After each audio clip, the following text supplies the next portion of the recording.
अस्सलाम वालेकुम my brothers and sisters, hope आप लोग सब खैरियत से होंगे। और आज हम लोग शुरू करेंगे हमारा एप्लीकेशन लेयर इन नेटवर्किंग। तो जाहिर सी बात है, अगर एप्लीकेशन लेयर पढ़ रहे हैं तो इसका मतलब हम लोगों ने प्रीवियस 3 लेयर को कवर कर लिया है टीसीपी आईपी मॉडल के हिसाब से। यानी हम लोगों ने फिजिकल और डेटा लिंक लेयर को पहले कवर कर लिया था बेसिक्स कवर करने के बाद। देन हम लोगों ने डिटेल में नेटवर्क लेयर को पढ़ा था, काफी डिटेल पे पढ़ा था। फिर हमने बहुत डिटेल में ट्रांसपोर्ट लेयर को पढ़ा, जिसमें टीसीपी यूडीपी एनालिसिस और बहुत सारा कुछ था, advance design, configurations, implementations, everything.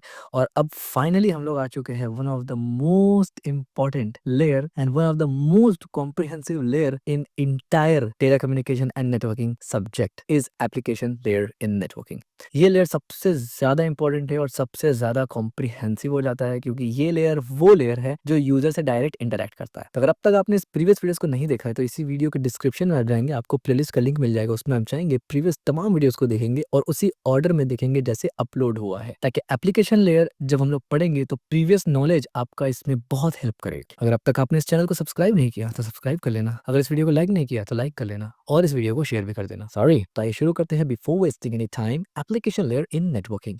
अब क्योंकि ये फर्स्ट पार्ट है एप्लीकेशन लेयर का, तो इसमें इंट्रोडक्शन पढ़ेंगे, एप्लीकेशन लेयर का क्या इंपॉर्टेंस है, क्या यूज केस है, ये सब पढ़ेंगे। और साथ ही साथ एक और टॉपिक बहुत ही इंपॉर्टेंट इस क्रैश कोर्स में पढ़ेंगे, which is client and server model. तो आइए सबसे पहले समझते हैं ये एप्लीकेशन लेयर क्या होता है, कैसे काम करता है। The interface between user and network application. Application layer basically user और नेटवर्क एप्लीकेशन। आपको पता है नेटवर्क एप्लीकेशन क्या है? कंप्यूटर नेटवर्किंग है। तो कंप्यूटर नेटवर्क और यूजर, यूजर मतलब आप और मैं, इनके दरमियान सिर्फ एक लेयर होता है, एप्लीकेशन लेयर। और यूजर डायरेक्टली एप्लीकेशन लेयर से ही इंटरेक्ट करता है। And as you can see, application layer सबसे फर्स्ट लेयर होता है ऊपर की तरफ से। The topmost layer in both OSI and TCP IP model enable direct interaction between user and network application.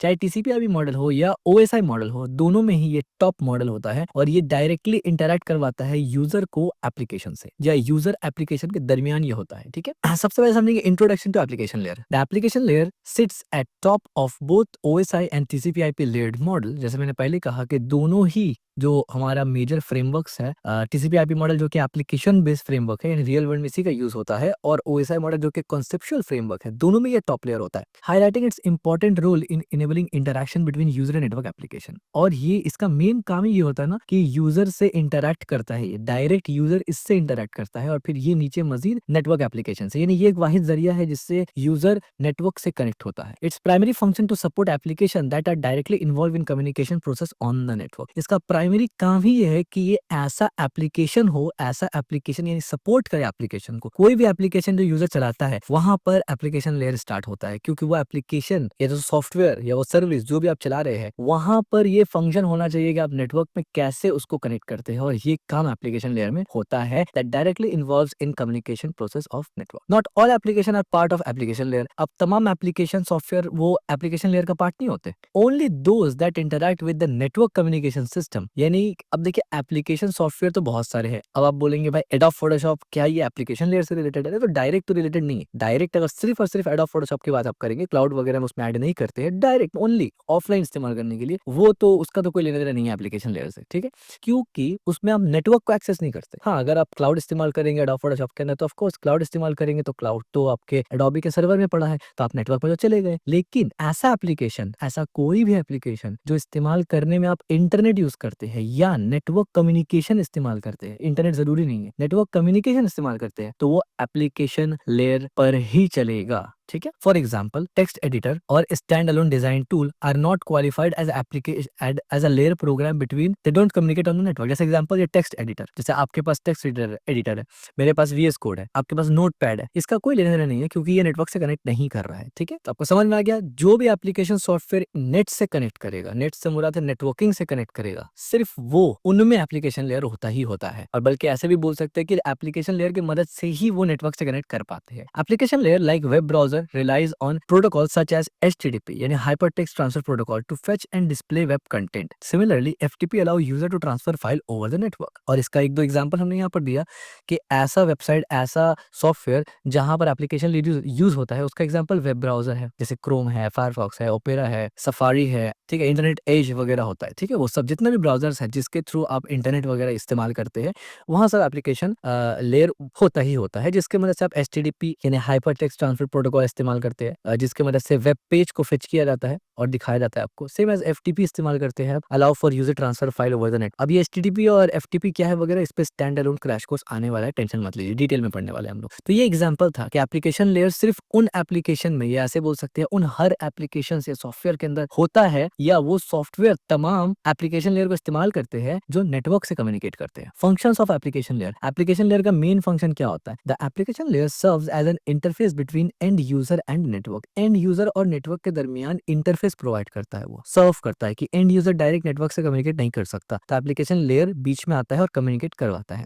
Providing necessary function for effective communication and data exchange. और वो necessary function provide करता है जिससे कम्युनिकेशन हो सके और डेटा एक्सचेंज वगैरह भी हो सके। तो ये कुछ फंक्शंस यहाँ पर लिखे हैं। सबसे पहला user interface, allow user to interact with lower level layers and multiple application process. अब यूजर इंटरफेस का मतलब ये है कि एप्लीकेशन लेयर जब इस्तेमाल किया जाता है ना, तो वो अलाउ करता है यूजर को कि वो इंटरैक्ट कर सके लोअर लेवल लेयर से। जाहिर सी बात है, अब यूजर डायरेक्टली किसी लेयर से अट्रैक्ट नहीं कर, यानी इंटरैक्ट नहीं कर सकता। पूरा ओएसआई या पूरा टीसीपी आईपी मॉडल में किसी भी लेयर के साथ एक यूजर डायरेक्ट इंटरैक्ट कर ही नहीं सकता, उसको एप्लीकेशन लेयर से ही कनेक्ट करना पड़ेगा पहले। एंड जब एप्लीकेशन लेयर से कनेक्ट करेगा तो एप्लीकेशन लेयर फिर बाकी से बात करवाएगा। तो यहाँ पर वही है कि allow user to interact with lower level layer and multiple application process, यानी मल्टीपल एप्लीकेशन के लिए एक यूजर एप्लीकेशन लेयर के थ्रू लोअर लेवल से बात करता है। Security, execute security check at end point, ensure only authorised user access network resource. अब एप्लीकेशन लेयर का एक मेजर फंक्शन ये भी होता है कि वो सिक्योरिटी प्रोवाइड करता है, कि वो एग्जीक्यूट करता है security check at end point, यानी एंड पॉइंट जहां से होस्ट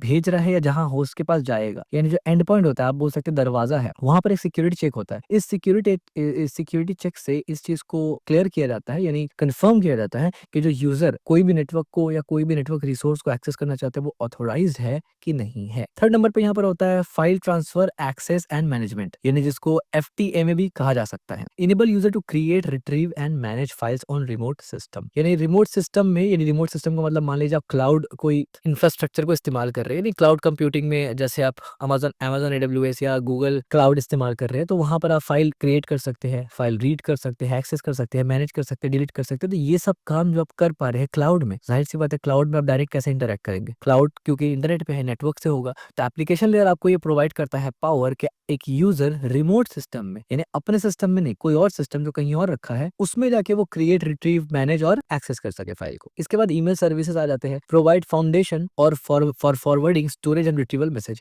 ईमेल सर्विस आपको प्रोवाइड करता है एप्लीकेशन लेयर में। उसमें क्या होता है कि जो फाउंडेशन तरीका होता है ईमेल वगैरह का, हम लोग को पता है कि ईमेल फॉरवर्ड करना, स्टोरेज करना, यानी ईमेल स्टोर भी होता है हमारे पास, और रिट्रीव वगैरह करना। इसके बाद डेटाबेस एक्सेस आ जाता है, support structure information access for distributed application. अब डिस्ट्रीब्यूटेड एप्लीकेशन के लिए एक स्ट्रक्चर वे में आप इन्फॉर्मेशन एक्सेस भी कर सकते हैं, इसको डेटाबेस एक्सेस बोलते हैं। ठीक है, ये हम लोग आगे पढ़ेंगे डेटाबेस एक्सेस क्या होता है। अभी ये आपको ज्यादा अच्छा से इसलिए नहीं समझ में आएगा क्योंकि डेटाबेस ज्यादातर सॉफ्टवेयर इंजीनियर्स या जो वेब डेवलपर्स है वो ज्यादा इससे रिलेट करते हैं। आसान शब्दों में आप ये बोल सकते हैं कि डेटाबेस है, उसको एक्सेस करने का जो फैसिलिटी है वो भी एप्लीकेशन लेयर का फंक्शन होता है। ठीक है, क्योंकि डेटाबेस भी इंटरनेट में कहीं रखा हुआ है। इसके बाद एक आता है डायरेक्टरी सर्विस। डायरेक्टरी सर्विस का मतलब क्या है? Maintain, distribute database of network resource, यानी अब ये जो डेटाबेस को एक्सेस करना था ना, ये भी एप्लीकेशन लेयर की मदद से होता है क्योंकि ये इंटरनेट पे है, और डायरेक्टरी सर्विस भी एप्लीकेशन लेयर की मदद से होता है क्योंकि ये भी इंटरनेट में है। यहाँ पर डेटाबेस को डिस्ट्रीब्यूट किया जा रहा है, बस यहाँ एक्सेस हो रहा है, यहाँ सेम डेटाबेस को या कोई और डेटाबेस को डिस्ट्रीब्यूट किया जा रहा है नेटवर्क रिसोर्स में। ठीक है, ये भी हम लोग आगे पढ़ेंगे। Addressing, ensure proper routing of information between and point, यानी एड्रेसिंग भी करवाता है। आपने youtube.com लिखा तो कहीं और वेबसाइट में आप नहीं खुले, मतलब जाएंगे, सिंपल सी बात है। तो ये सब मेजर काम होता है एप्लीकेशन लेयर का, इन चीजों का ध्यान रखना होता है, और इन चीजों से यूजर डायरेक्ट इंटरैक्ट करता है। As you can see, security direct user interact करता है ना, इसी तरीके से फाइल क्रिएट, रीड करना, ये डायरेक्ट आप करते हैं। ईमेल आप डायरेक्ट भेजते हैं, और जब ईमेल आता है आप डायरेक्ट देखते हैं कि ईमेल आ चुका। डेटाबेस एक्सेस भी डायरेक्ट करते हैं, लेकिन हर यूजर नहीं करता। जो डेवलपर वगैरह है वो डायरेक्ट एक्सेस करता है डेटाबेस को। ठीक है,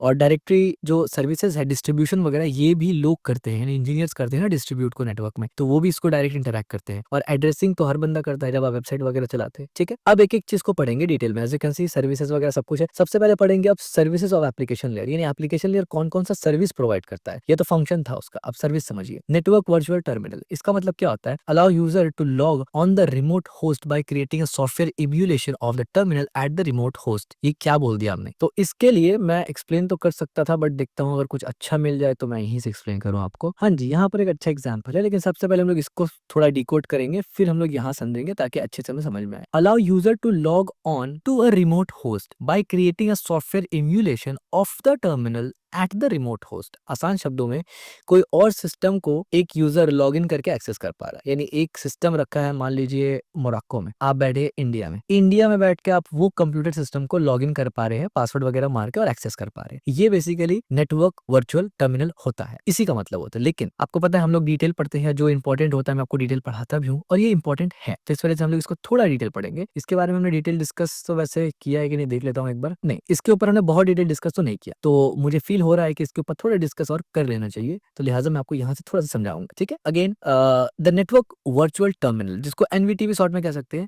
is a standardise interface used in network protocols. Network protocol में एक स्टैंडर्डाइज इंटरफेस है। किस काम के लिए भाई? Most notable telnet. अब आप बोलेंगे टेलनेट क्या है? टेलनेट के ऊपर हमारा डेडिकेटेड क्रैश कोर्स आने वाला है। जैसे मैंने बताया ना, एचटीटीपी में आएगा, एफटीपी में आएगा, वैसे टेलनेट पे आएगा, एसएमटीपी पे आएगा, बहुत सारे में आएगा। ठीक है, to bridge the gap between different computer system and terminals. अब फिलहाल थोड़ा सा टेलनेट आपको जानना जरूरी है, हल्का सा, तो मैं यहाँ से बता देता हूँ आपको। ये विकिपीडिया है बाय द वे। टेलनेट, इसको ये भी बोला जाता है, खैर, a client server application protocol that provide access to virtual terminal of remote system and local area network on the internet. Its protocol bidirectional 8-bit communication. The main goal was to connect terminal device and terminal oriented process. इसका मतलब क्या होता है? देखिए, telnet क्या है ना, telnet एक क्लाइंट एप्लीकेशन प्रोटोकॉल है। क्लाइंट एप्लीकेशन प्रोटोकॉल का मतलब क्या होता है यार? प्रोटोकॉल तो पता था।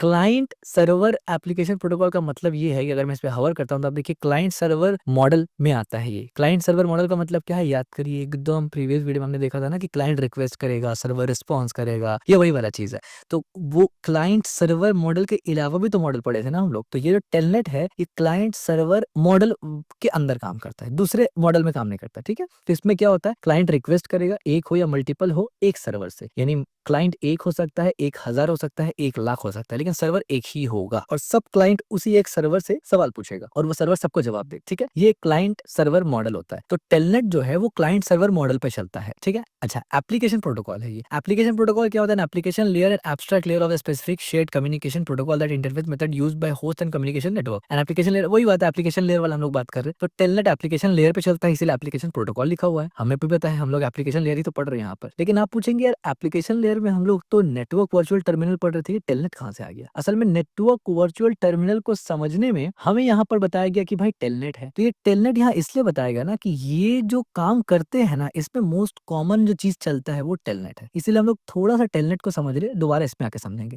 तो टेलनेट क्या है? टेलनेट एक एप्लीकेशन लेयर प्रोटोकॉल है, यानी एप्लीकेशन पे चलता है। ये क्लाइंट सर्वर मॉडल को इस्तेमाल करता है, लेकिन ये करता क्या है भाई? काम क्या करता है? क्योंकि अगर ये काम क्या करता है समझ में आ जाए तो यहाँ पर जो एग्जाम्पल दिया है वो भी रिलेट कर पाएंगे। तो काम क्या करता है देखिए, that provide access to a virtual terminal of remote system. यानी आपको एक टर्मिनल देगा, एग्जाम्पल के तौर पे मैं सीएमडी लिखता हूँ यहाँ से, मान के चलिए ये एक टर्मिनल है। हालांकि हम लोग कमांड लाइन प्रॉम्प्ट इसको बोलते हैं कंप्यूटर यानी विंडोज में, लेकिन मैक और लिनक्स में आप इसको टर्मिनल बोलते हैं। ठीक है, तो ये आपको देता है और आप यहाँ से अपना पूरा कंप्यूटर को एक्सेस कर सकते हैं, यानी सिर्फ यहाँ से। यानी मैं खुद भी अभी कर सकता हूँ यहाँ से, आप भी कर सकते हैं, दुनिया में कोई भी कर सकता है। सिर्फ यहाँ से पूरा कंप्यूटर एक्सेस कर सकते हैं आप। ठीक है, तो पहले बेसिकली जब कंप्यूटर स्टार्टिंग में बना था ना, ये ऑपरेटिंग सिस्टम का थोड़ा सा पार्ट हो जाता है। तो पहले गुई नहीं था। गुई का मतलब होता है GUI, ग्राफिकल यूजर इंटरफेस। इसका मतलब होता है ये चीज जो आपको दिख रहा है यहाँ पर, कलर, टेक्स्ट, कर्सर्स, ये सब कुछ, इसको गुई बोलते हैं। ठीक है, तो ये नॉर्मल यूजर के लिए बनाया गया है, ताकि उनको कोड नहीं आएगा तो फिर काम कैसे करेंगे। लेकिन डेवलपर जो होते हैं वो जब कंप्यूटर वगैरह डेवलप करते हैं वो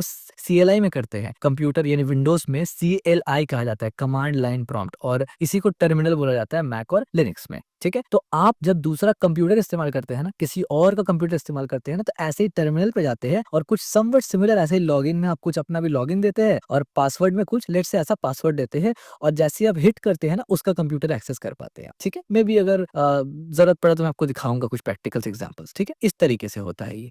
तो टेलनेट भी एक ऐसा ही कुछ प्रोवाइड करता है आपको। ठीक है, और वर्चुअल टर्मिनल का मतलब देखिए यहाँ पर भी वैसे ही दिखा रहा है। वर्चुअल टर्मिनल का मतलब क्या है कि आप अपने टर्मिनल से कोई और टर्मिनल को एक्सेस कर पा रहे, कोई और सिस्टम को कर पा रहे। रिमोट का मतलब यही होता है, remote system on local area, यानी अपने घर पे बैठे बैठे, और इंटरनेट या फिर इंटरनेट पे भी करिए, आपका मर्जी है। It is a bidirectional eight bit communication protocol. ठीक है, अब ये टेलनेट के बारे में स्पेसिफिक डिटेल्स आ रहा है। तो आम जबान में अगर कहा जाए तो टेलनेट क्या है? टेलनेट एक प्रोटोकॉल है जो एप्लीकेशन लेयर पे चलता है। ठीक है, दूसरा क्लाइंट सर्वर मॉडल को फॉलो करता है। ठीक है, करता क्या है भाई? ये मेन काम ये करता है कि कोई भी पीसी को एक्सेस कर सकते हैं आप अपने कंप्यूटर में, टर्मिनल के अंदर, बस इतना ही काम करता है। तो अब दोबारा से टेलनेट समझ गए तो वापस बैक आएंगे यहाँ पढ़ेंगे। तो नेटवर्क वर्चुअल टर्मिनल, तो भाई टेलनेट भी तो यही करता है ना, टेलनेट भी तो यही करता है कि दूसरा का टर्मिनल आपको दे देता है या अपने टर्मिनल में आप दूसरा का कंप्यूटर को एक्सेस कर पा रहे हैं। तो नेटवर्क वर्चुअल टर्मिनल भी यही होता है। बेसिकली टेलनेट जो काम करता है ना, वो इसी के जरिए करता है, वर्चुअल टर्मिनल के जरिए। हमने टेलनेट इसलिए पढ़ा ताकि हम लोग को ये समझ में आ जाए कि टेलनेट काम किसमें करता है। तो एक्चुअली में ये इंपॉर्टेंट है, टेलनेट से बड़ा ये है, टेलनेट तो बस एक सर्विस है, टेलनेट के लिए अलग अलग सर्विस भी आएगा, लेकिन वो इस्तेमाल इसी को करेगा, नेटवर्क वर्चुअल टर्मिनल को। ठीक है, टेलनेट उनमें से एक था। तो यहाँ पर आप देखिए, अब नेटवर्क वर्चुअल टर्मिनल, जिसको एनवीटी भी कहा जाता है, is a standardised interface used in network protocol. यानी नेटवर्क प्रोटोकॉल में ये एक स्टैंडर्डाइज्ड इंटरफेस है जिसको इस्तेमाल किया जाता है, लेकिन मोस्टली टेलनेट इसको इस्तेमाल करने में फेमस है, to bridge the gap between different computer system and terminal. यानी ये जो काम है ना कि डिफरेंट टर्मिनल को हम अपने कंप्यूटर इस्तेमाल करेंगे, ये मुमकिन हो पाता है नेटवर्क वर्चुअल टर्मिनल की वजह से। लेकिन फेमसली इस्तेमाल कौन सा होता है? टेलनेट। यानी टेलनेट इसको इस्तेमाल करता है, टेलनेट इसको यूज करता है। ठीक है, तो टेलनेट मेन नहीं है, नेटवर्क वर्चुअल टर्मिनल मेन है। टेलनेट की जगह कुछ और आ जाएगा, इसी को इस्तेमाल करेगा। तो ये स्टैंडर्डाइज इंटरफेस है नेटवर्क के अंदर। समझ में आ गया? तो अब आपको समझ में आ गया ना कि टेलनेट क्या काम करता है। बस, तो टेलनेट जो काम करता है इसी की मदद से करता है। अब टेलनेट की जगह कोई एलनेट आ जाए तो एलनेट भी आके यही काम करेगा। क्या काम करेगा कि एक अलग अलग कंप्यूटर को आपस में जोड़ने का टर्मिनल के जरिए। ठीक है, it allows a local computer to communicate with a remote host by translating logical device specific command into a universal format that both ends can understand. आसान शब्दों में आप ये समझ सकते हैं कि होस्ट से ये जो बात करेगा, यानी अलग अलग कंप्यूटर आपस में जो बात करते हैं, बल्कि आपस में क्या करता है, आप ही कंट्रोल कर रहे दूसरा कंप्यूटर को। Its allow a local computer to communicate with a remote host. यानी लोकल कंप्यूटर जो आपके घर में है वो रिमोट होस्ट से बात कर सकता है। रिमोट होस्ट से मुराद है कि कोई और सिस्टम से बात कर पा रहे हैं आप, और बात करने से मुराद यहाँ कंट्रोल करना, यानी चला पा रहे हैं आप। ठीक है, कैसे होता है? Translating local device specific command into universal format. यानी ऐसे यहाँ पर ट्रांसलेशन करता है लोकल डिवाइस कमांड को, ताकि आप उससे बात कर सके। यानी इस पे डिटेल जाएंगे तो काफी डिटेल हो जाएगा, फिर कभी इस पे जाएंगे क्योंकि ये इंपॉर्टेंट नहीं है। बट अभी आप ये समझिए कि एक प्रोसेस होता है ट्रांसलेशन का, वो ट्रांसलेशन के जरिए ही आप कोई भी वर्चुअल कंप्यूटर से बात कर सकते हैं। ठीक है, जिसका एग्जांपल कुछ यहाँ पर है। अगर इसको मैं बड़ा कर पाऊँ तो बहुत अच्छी बात है, बड़ा तो खैर हो नहीं रहा है यहाँ पर। इसको अगर बड़ा कर पाए तो और भी अच्छी बात है, देखते हैं बड़ा हो पाता है कि नहीं। तो ये भी बड़ा नहीं हो पा रहा है। यहाँ समझते हैं हम लोग। अब देखिए इसका कोर फंक्शन और पर्पस क्या होता है। इंटरऑपरेबिलिटी यानी compatibility. NVT eliminate the need for a client to know the specific terminal characteristic of every possible remote server. यानी वही बात है ना कि आपको क्लाउड में कोई भी कंप्यूटर एक्सेस करना है, अब आपको इससे फर्क ही नहीं पड़ता ना वो कंप्यूटर का क्या स्पेसिफिकेशन है। वो कंप्यूटर गूगल दे, माइक्रोसॉफ्ट दे या फिर अमेजोन दे, आपको नहीं पता। आपको बस भाई एक रिमोट टर्मिनल तो चाहिए ही चाहिए। तो इंटरऑपरेबिलिटी को यानी कंपैटिबिलिटी को कौन संभालता है? NVT, network virtual terminal. दूसरा है standardisation. It defines a set of rule for how data and commands are formatted including character set, line termination and carriage return. अब यहाँ पर जो चीज आया ना, ये काफी इन डेप्थ हो जाता है, काफी इन डेप्थ हो जाता है, और ये उनको समझ में आएगा जिन्होंने कंप्यूटर ऑर्गेनाइजेशन आर्किटेक्चर अच्छे से पढ़ा हुआ है या सीएस का बाकी सब्जेक्ट्स पढ़ा हुआ है, क्योंकि सब चीज आपस में ओवरलैप करता है। बेसिकली प्रॉब्लम यहाँ पर ये है ना कि आप अपने कंप्यूटर में जब टर्मिनल खोलते हैं, आपका कंप्यूटर विंडोज बना, मेरा अगर दिखा रहा है मेरा विंडोज है, विंडोज में भी एक स्पेसिफिक आर्किटेक्चर है, 64 बिट है। इसका जो कर्नल है या इसका जो आर्किटेक्चर है, इसका जो आप बोल सकते हैं असेंबली, जिस असेंबली में इसको लिखा गया है, जरूरी नहीं कि हर कंप्यूटर में वो सेम काम करे। ये हम लोग सीओए में पढ़ते हैं डिटेल में कि जैसे हार्डवेयर कैसे बना है, कैसे काम करता है लोअर लेवल पे।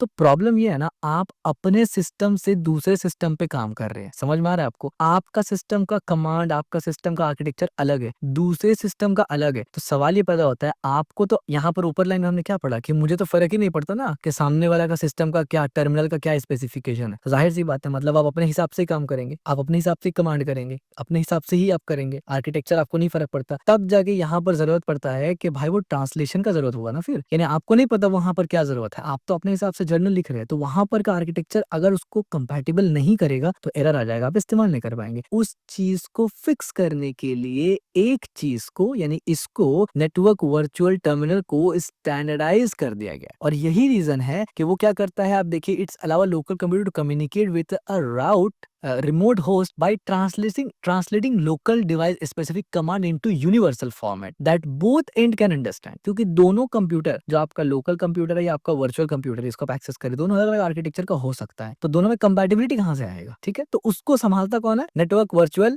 Virtual terminal. और इसीलिए स्टैंडर्डाइज्ड है। तो टेलनेट हो या एलनेट हो या कोई भी हो, वैसे एलनेट कुछ होता नहीं है, एग्जाम्पल के लिए मैंने बताया था, टेलनेट हो चाहे कोई भी हो, वो इसी को इस्तेमाल करेगा क्योंकि ये स्टैंडर्डाइज है। तो सबसे पहला काम ये क्या करता है? कंपैटिबिलिटी प्रोवाइड कन्वर्ट करता है। दूसरा काम क्या करता है ये, including character sets, line termination and वगैरह। अब आप बोलेंगे कैरेक्टर इनकोडिंग्स की ये कैरेक्टर सेट क्या है? अब अगेन जैसे मैंने बताया ये बहुत डेप्थ टॉपिक हो जाएगा, अलग डोमेन में आपको घुसना पड़ेगा इसके लिए कि कंप्यूटर में एक्चुअली हर कुछ 0-1 में होता है, ठीक है? अब हर चीज़ आप करेंगे 0-1 में। अब होता ये है कि डेसिमल जो बाइनरी फॉर्मेट जो होता है ना, हमें बाइनरी में कन्वर्जन तो पता है। आपको पता है बाइनरी कन्वर्ट करेंगे डेसिमल में, ऑक्टल में, हेक्साडेसिमल में, लेकिन वो सब कन्वर्जन तो नंबर के दरमियान होगा ना। यानी आप जो प्लस माइनस करके नंबर निकालते हो वो तो नंबर में होगा, लेकिन कंप्यूटर में तो हम लोग अल्फाबेट भी इस्तेमाल करते हैं। Then what? अब अल्फाबेट कैसे इस्तेमाल करेंगे? वहां पर आ जाता है कैरेक्टर इनकोडिंग्स का ऑप्शन, बल्कि मैं डिटेल यहाँ पर बोलूंगा तो काफी टाइम लगेगा। मैं अपना चैनल आपको बता दे रहा हूँ, मतलब मैं दिखा देता हूँ आपको कहाँ जाना है। आप लिखेंगे लर्निंग विद शेख आमिर, तो ये आपको चैनल मिल जाएगा। इस पे आप क्लिक करेंगे और मतलब यही चैनल है, प्लेलिस्ट पे आप जाएंगे और आपको यहाँ मिल जाएगा कंप्यूटर ऑर्गेनाइजेशन। कहाँ चला गया ये वाला प्लेलिस्ट आपको मिल जाएगा। आप यहाँ पर गए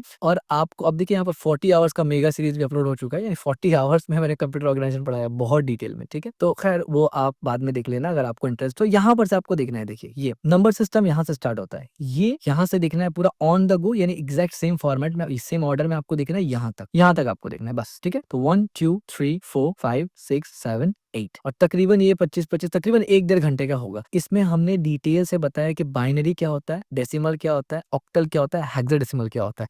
फिर यहाँ पर बाइनरी में क्या कंप्यूटेशन होता है, कैसे प्लस माइनस मल्टीप्लिकेशन डिवीजन कैसे कन्वर्ट करने का फॉर्मूला, ये सब समझाया। यहाँ पर ऑक्टल समझाया, यहाँ हेक्साडेसिमल समझाया और यहाँ पर आपको कैरेक्टर्स इनकोडिंग समझाया कि भाई नंबर के साथ तो आप यहाँ डील करते हैं, लेकिन कैरेक्टर्स में क्या करेंगे। तो वहां पर हमने समझाया कैरेक्टर इनकोडिंग का फॉर्मेट कहाँ से आता है, ABCD को कैसे कंप्यूटर 0-1 में कन्वर्ट करता है। यहाँ पर आता है कैरेक्टर्स इनकोडिंग, इसमें भी बहुत सारा इनकोडिंग्स होता है, BCD है, EBCD है, ASCII है, यूनिकोड है। तो आज के टाइम पे अगर आप देखा जाए ये पढ़ने के बाद ये ASCII और यूनिकोड आज के टाइम में जरूरी होता है। तो यहाँ पर जो ये लिखा हुआ है ना कि इंक्लूडिंग कैरेक्टर सेट, ये वही कैरेक्टर सेट है, यानी ये वाला एग्जैक्टली यही कैरेक्टर सेट का बात हो रहा है। यहाँ पर UTF हो सकता है, ASCII हो सकता है, वगैरह वगैरह। तो अब देखिए ये 1.5 घंटा का बात को मैं आपको यहाँ तो समझा नहीं पाऊंगा, नामुमकिन है ना 1-2 लाइन में। तो इस वजह से अगर आपको डिटेल समझना है, अंडरस्टैंडिंग करना है और आपके पास थोड़ा टाइम है तो हाईली रिकमेंड कि आप इसको समझ लीजिए, क्योंकि यहाँ से लेके यहाँ तक का टॉपिक में सिर्फ हमने यही डिस्कस किया है कि ये टॉपिक्स को, इन्हें बाइनरी को और कैरेक्टर्स इनकोडिंग को, तो आपको इजीली समझ में आ जाएगा कि हर कंप्यूटर लो लेवल पे अलग अलग काम करता है। और यहाँ पर आप सीधा यही बात करें ना दूसरा कंप्यूटर को एक्सेस करने का, तो ये प्रॉब्लम्स आता है। तो इसके लिए ये प्रॉब्लम को सॉल्व भी किया जाएगा। तो कौन सॉल्व करता है? NVT, नेटवर्क वर्चुअल टर्मिनल, ये सॉल्व करता है। तो पहला नंबर पे कंपैटिबिलिटी तो करता है, दूसरा नंबर पे ये भी सब सॉल्व करता है जो कैरेक्टर्स इनकोडिंग वगैरह। तीसरा नंबर पे एब्स्ट्रैक्शन।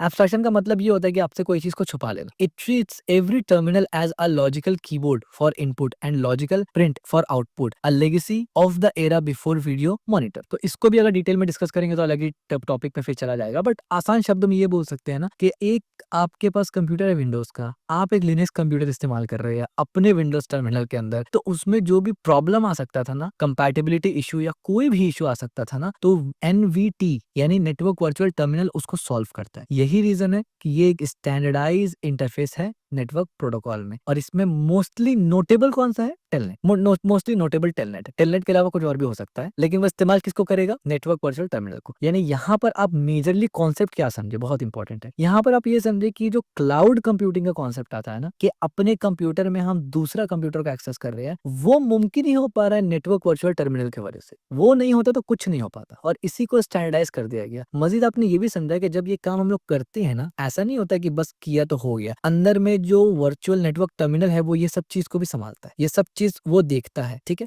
अदरवाइज क्या होता है कि हर कंप्यूटर आप जो भी रेंट में ले रहे हैं, आपको पता होना चाहिए कि भाई उसका कमांड क्या है, वो लो लेवल में काम कैसे करता है, और फिर आपको वो कमांड लिखना पड़ेगा। तो भाई ये तो बहुत मुश्किल है, मतलब डिफिकल्ट हो जाएगा, ठीक है? तो इसलिए एंड यूजर को ये सब नहीं पता होता, बट अब आपको पता है हाउ NVT वर्क्स। अब NVT वर्क्स कैसे करता है, एकदम सिंपल स्टेप में 4 यहाँ पर लिखा हुआ, उसको डिस्कस कर लेते हैं। सबसे पहले लोकल ट्रांसलेशन, वो लोकल ट्रांसलेशन करता है। इसका मतलब क्या है? When you type on your local machine, जैसे आप अपने लोकल मशीन में कुछ टाइप करते हैं, जैसे कि टेलनेट क्लाइंट कन्वर्ट दोज की स्ट्रोक इनटू NVT फॉर्मेट। खतरनाक, क्या मतलब इसका? अब आप देखिए, आप डायरेक्टली नेटवर्क वर्चुअल टर्मिनल को तो इस्तेमाल नहीं कर सकते ना, ये तो प्रोटोकॉल है, यानी ये खुद में कोई एप्लीकेशन तो है नहीं, ये तो नेटवर्क प्रोटोकॉल है। आप डायरेक्ट प्रोटोकॉल को थोड़ा इस्तेमाल कर सकते हैं, कोई एप्लीकेशन उस प्रोटोकॉल को एक्सेस करेगा ना। तो टेलनेट एक नोटेबल एप्लीकेशन है जो इस प्रोटोकॉल को ऑन करता है। इसके अलावा भी है, बट ये एक नोटेबल है, इस्तेमाल काफी होता है। तो टेलनेट क्योंकि इस प्रोटोकॉल को एक्सेस कर रहा है, तो टेलनेट आपको क्या करके देगा? वो बोलेगा कि जब आप अपने कीबोर्ड में टाइप करेंगे ना कुछ भी, तो टेलनेट क्या करेगा, जो क्लाइंट टाइप कर रहा है उसको कन्वर्ट, की स्ट्रोक का मतलब होता है वो जो आप टाइप करते हैं ABCD, वो की स्ट्रोक, उसको वो कन्वर्ट करेगा NVT फॉर्मेट में। क्यों कन्वर्ट करेंगे एनवीटी फॉर्मेट में? क्योंकि एनवीटी फॉर्मेट फिर ये सब चीज संभालेगा ना, ये सब चीज एनवीटी फॉर्मेट संभालेगा। अच्छा, इसमें एक और दिक्कत हो सकता है कि भाई एनवीटी फॉर्मेट में क्यों कन्वर्ट करेंगे, डायरेक्ट ही इसको एनवीटी से क्यों इस्तेमाल ना कर ले। इसमें प्रॉब्लम ये होगा ना कि आज टेलनेट है, कल को कोई और आ जाएगा, तो भाई अगर कोई और भी आएगा ना तो उसका काम भी यही होगा कि क्या करना है, एनवीटी फॉर्मेट में कन्वर्ट करना है, बाकी एनवीटी संभाल लेगा। यानी ये जो टेलनेट है ना, ये आज टेलनेट हो, कल एलनेट हो, परसों लेलनेट हो, फर्क नहीं पड़ता, सब आके यही काम करेगा कि एनवीटी में कन्वर्ट कर देंगे हम आपको, बाकी एनवीटी ये संभाल लेगा, ये सब एनवीटी संभालेगा। समझ में आया? और प्रोटोकॉल बनाई तो इसलिए, तो टेलनेट के ऊपर पूरा लोड नहीं आएगा, ठीक है। अगर बीच में ये प्रोटोकॉल नहीं होता तो पूरा का पूरा टेलनेट को संभालना पड़ता। अभी टेलनेट क्या कर रहा है भाई, जो भी आप टाइप कर रहे हैं बस वो क्या करेगा, आपका हर की स्ट्रोक को नेटवर्क वर्चुअल टर्मिनल पे कन्वर्ट करके छोड़ देगा, बाकी पूरा का पूरा काम ये प्रोटोकॉल संभाल लेगा, जिसका डिटेल हमने यहाँ पढ़ ली, ठीक है। तो काम कैसे करता है? पहला लोकल ट्रांसलेशन, इसका मतलब आप समझ गए। याद रखिए ये एप्लीकेशन सर्विस कुछ भी हो सकता है, अलग अलग हो सकता है, लेकिन काम ऐसे ही करेगा। हमने टेलनेट इसलिए इस्तेमाल किया क्योंकि ये मोस्टली नोटेबल है। नाउ ट्रांसमिशन, दूसरा में क्या होगा, transmission, data travel across the network in the universal NVT format. अब आपने जो लिखा है ना वो आपका फॉर्मेट एनवीटी फॉर्मेट में बदल गया, जो कि यूनिवर्सल है। दुनिया में कोई भी सर्विस आ जाए टेलनेट की जगह एलनेट, लेलनेट, झेननेट कुछ भी आ जाए, वो सब घुमा फिरा के एक ही एनवीटी फॉर्मेट में कन्वर्ट कर देगा, ठीक है। और वो यूनिवर्सल फॉर्मेट में कन्वर्ट होके डेटा ट्रैवल होगा। Third number, remote translation, the telnet server receive the NVT data and translate it into a specific language or format required by the remote operating system. जैसे मैंने पहले ही बताया कि telnet server क्या करेगा, वो उसको रिसीव करेगा, किसको रिसीव करेगा, एनवीटी को, और ट्रांसलेट करेगा उसको स्पेसिफिक लैंग्वेज में या फॉर्मेट में required by the remote operating system. जो भी रिमोट ऑपरेटिंग सिस्टम का रिक्वायरमेंट आर्किटेक्चर का, उस पे टेलनेट उसको करेगा। समझ में आ गया? Fourth number, pseudo terminal interaction, इसका क्या मतलब होता है, ऑन द रिमोट सिस्टम, वो जो रिमोट सिस्टम है जिसको आप एक्सेस करना चाहते हैं, a pseudo terminal driver makes the data appear as through it came from a physical terminal connected directly to the server. यानी सूडो टर्मिनल इंटरैक्शन ये होता है ना कि आप जब काम करेंगे आपको लगेगा भाई ये तो कोई हार्डवेयर का टर्मिनल डायरेक्ट मेरे पास सामने आ रहा है, ठीक है। यानी वो एक आपको कंफर्टेबिलिटी देगा कि आपको लगेगा भाई ये तो मतलब ऐसा लग रहा है कि कोई कंप्यूटर मेरे पास एक्स्ट्रा कंप्यूटर रखा पड़ा है, ठीक है। तो ये चार काम, चार पार्ट्स होता है नेटवर्क, वर्चुअल नेटवर्क जिसपे काम करता है, ठीक है। अब यहाँ पर आप देखिए, यहाँ पर वही चीज आ गया, एस्की वगैरह, ठीक है। जैसे मैंने आपको जस्ट वहां पर यहाँ बताया था ना, एस्की वगैरह ये इन्वॉल्व हो जाएगा यहाँ पर, ये कहाँ चला गया ये, ठीक है। तो खैर इसको आप पढ़ लेना, मैंने रेफरेंस दे दिया, बट शॉर्ट में समझा देता हूँ। एनवीटी कैरेक्टर सेट कैसे करता है। आप देखिए कैरेक्टर सेट खुद में बहुत बड़ा टॉपिक है, हमने यहाँ पर कितना 1.5 घंटे में शायद समझाया डिटेल में। तो यहाँ पर ये कैसे करता है ना, ये बोलता है use distinct 8 bit character set to manage communication. अब ये 8 बिट कैरेक्टर सेट को इस्तेमाल करता है। डेटा कैरेक्टर के लिए क्या इस्तेमाल करता है, uses 7 bit US ASCII character where 8 bit the highest bit of always 0। और कंट्रोल कैरेक्टर में क्या करता है, use send command between system 8 bit set to 1। Interpret control में क्या करता है, to distinguish command from regular text, control characters are preceded by a prefix, special prefix, decimal value इतना known as interpret as control bytes, ठीक है। ये आपको जानने की जरूरत नहीं, ये बहुत इंटरनल वर्क हो जाता है। यानी एनवीटी का इंटरनल वर्क में भी कैरेक्टर सेट का इंटरनल वर्क हो जाता है। सो इतना आपको जरूरत ही नहीं है जानने का, ठीक है। अगर जानते हैं तो अच्छी बात है, लेकिन इतना का जरूरत पड़ता नहीं है, ठीक है आपको। दूसरा, यूजेज इन अदर प्रोटोकॉल। हाँ, अब आया असल बात कि भाई तब से टेलनेट टेलनेट कर रहे थे, तो टेलनेट के अलावा भी प्रोटोकॉल्स इसका इस्तेमाल करते हैं। यहाँ एग्जांपल देख लेते हैं। While NVT is central to Telnet, fit its ASCII representation is also well defined, that is also used for data representation in several other foundational internet protocols including FTP, SMTP, HTTP। तो HTTP, SMTP, FTP में के साथ भी NVT यानी network virtual terminal काम करता है, ठीक है। लेकिन सेंट्रल किसके साथ है, टेलनेट के साथ है, क्योंकि आमतौर पे उसके साथ यूज होता है। तो यहाँ पर आपने आई होप समझ लिया होगा कि virtual terminal, network virtual terminal क्या होता है। तो नेटवर्क वर्चुअल टर्मिनल आप समझ गए, उसमें टेलनेट सेंटर्ड होता है और काफी सारा चीज आप समझ गए, ठीक है। अब हम लोग पढ़ेंगे second point, file transfer access and management यानी FTMA। ये क्या होता है, enable user to access file on a remote computer, retrieve file and manage file remotely. इसके लिए कुछ डिटेल पढ़ने की जरूरत है ही नहीं, क्योंकि इसका मतलब वही है कि आप गूगल ड्राइव पे जाएंगे तो गूगल ड्राइव को एक्सेस कर पा रहे हैं, रिमोट रिसीव कर पा रहे हैं, रिट्रीव कर पा रहे हैं, यानी वही सिंपल सा चीज है, ठीक है। बाकी अगर इसमें कुछ इंपॉर्टेंट पॉइंट आएगा तो ऑफ कोर्स मैं उसको छोड़ूंगा तो नहीं, तब पढ़ा दूंगा आपको, ठीक है। लेकिन अभी आप इसको इतना सिंपली समझिए कि जैसे आप गूगल ड्राइव इस्तेमाल करते हैं, ठीक है। इसके बाद addressing, facilitate communication between client and server bye including both source and destination address in the request. ये तो बहुत ही सिंपल है। यानी एप्लीकेशन लेयर क्या करता है, वो बोलता है कि भाई जो रिक्वेस्ट और रिस्पॉन्स होता है ना, उसके अंदर सोर्स और डेस्टिनेशन दोनों को इंक्लूड कर दो। बल्कि मैं इसको आपको करके दिखाता हूँ, थोड़ा-सा आपका इंटरेस्ट बनेगा और मज़ा भी आएगा आपको, ठीक है?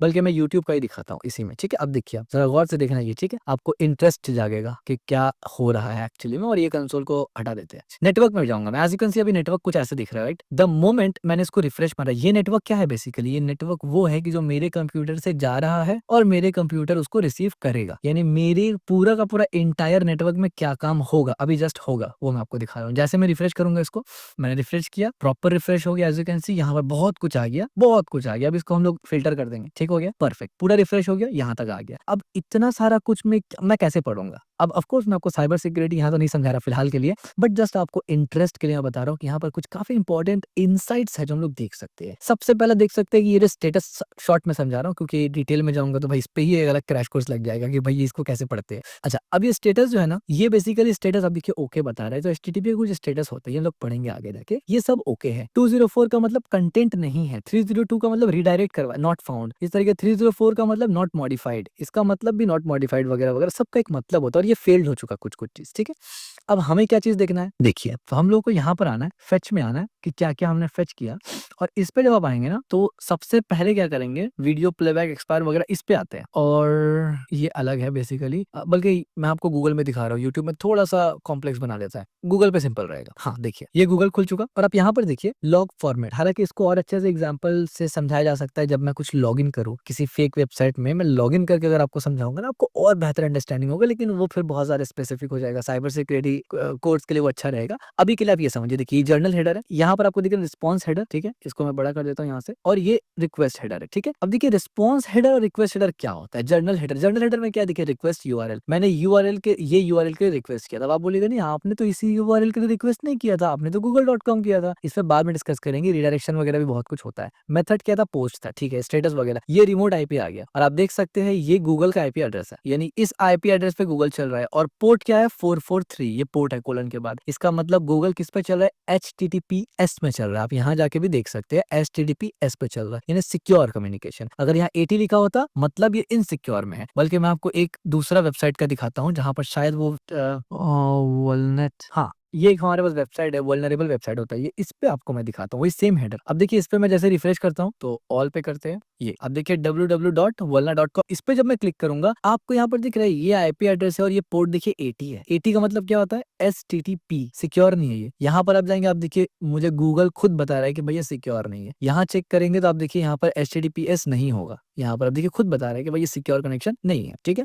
तो यहाँ पर अगर आप रिस्पॉन्स और रिक्वेस्ट देखेंगे ना तो क्या आ रहा है, मैं इस वेबसाइट में गया ना, मैं क्लाइंट हूं ना, तो मैंने रिक्वेस्ट किया होगा ना, तो ये मेरा रिक्वेस्ट हेडर है, ये मेरा रिक्वेस्ट हेडर है कि भाई मैंने ये रिक्वेस्ट किया। अब देखिए क्या रिक्वेस्ट किया मैंने, थोड़ा इसको और बड़ा करते हैं, इंटरेस्टिंग है काफी।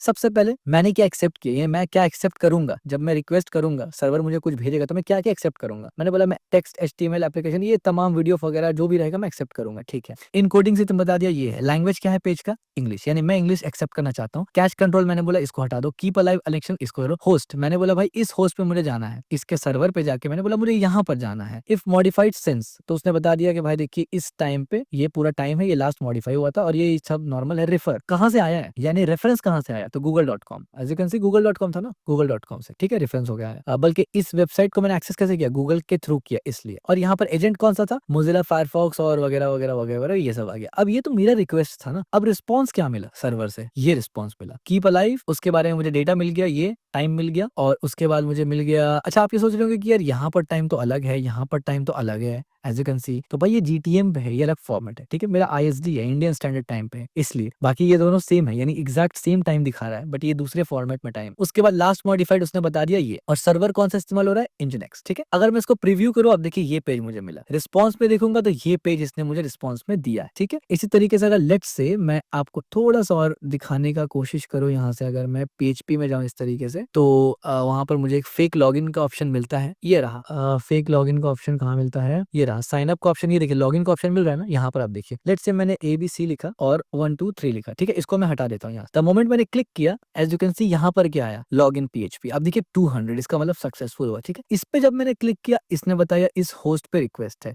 रिस्पॉन्स हेडर में क्या आया, देखिए कीप अलाइव चंक भेज दिया इसने, और ये पावर्ड बाय ये था। रिक्वेस्ट में क्या आ गया, test.walnaweb में हम गए थे और ये लॉगिन पेज में गए थे। अगर आप पेलोड में जाएंगे, रिक्वेस्ट हेडर हो गया, प्रीव्यू हो गया, रिस्पॉन्स, इनिशिएटर वगैरह, ये आप देखिए यूजर इन्फॉर्मेशन नाम का एक PHP मिला, जब इस पे पेलोड में मैं गया तो अब देखिए मुझे यूनेम में ये दिख गया, यानी मेरा आईडी पासवर्ड दिख रहा है डायरेक्ट। तो अगर कोई भी शख्स यहाँ पर इंटरसेप्ट कर रहा होगा मेरे नेटवर्क को ना, वो आराम से मेरा आईडी पासवर्ड देख सकता है। यहाँ तो मैं खुद अपना आईडी पासवर्ड देख रहा हूँ ना, लेकिन कोई भी देख सकता है, इसीलिए ये सिक्योर नहीं है। तो खैर अब पूरा साइबर सिक्योरिटी में नहीं जाना चाहता मैं अभी फिलहाल के लिए, वरना पूरा टॉपिक बाउंस हो जाएगा। हम लोग थे यहाँ पर थे हम लोग, ठीक है।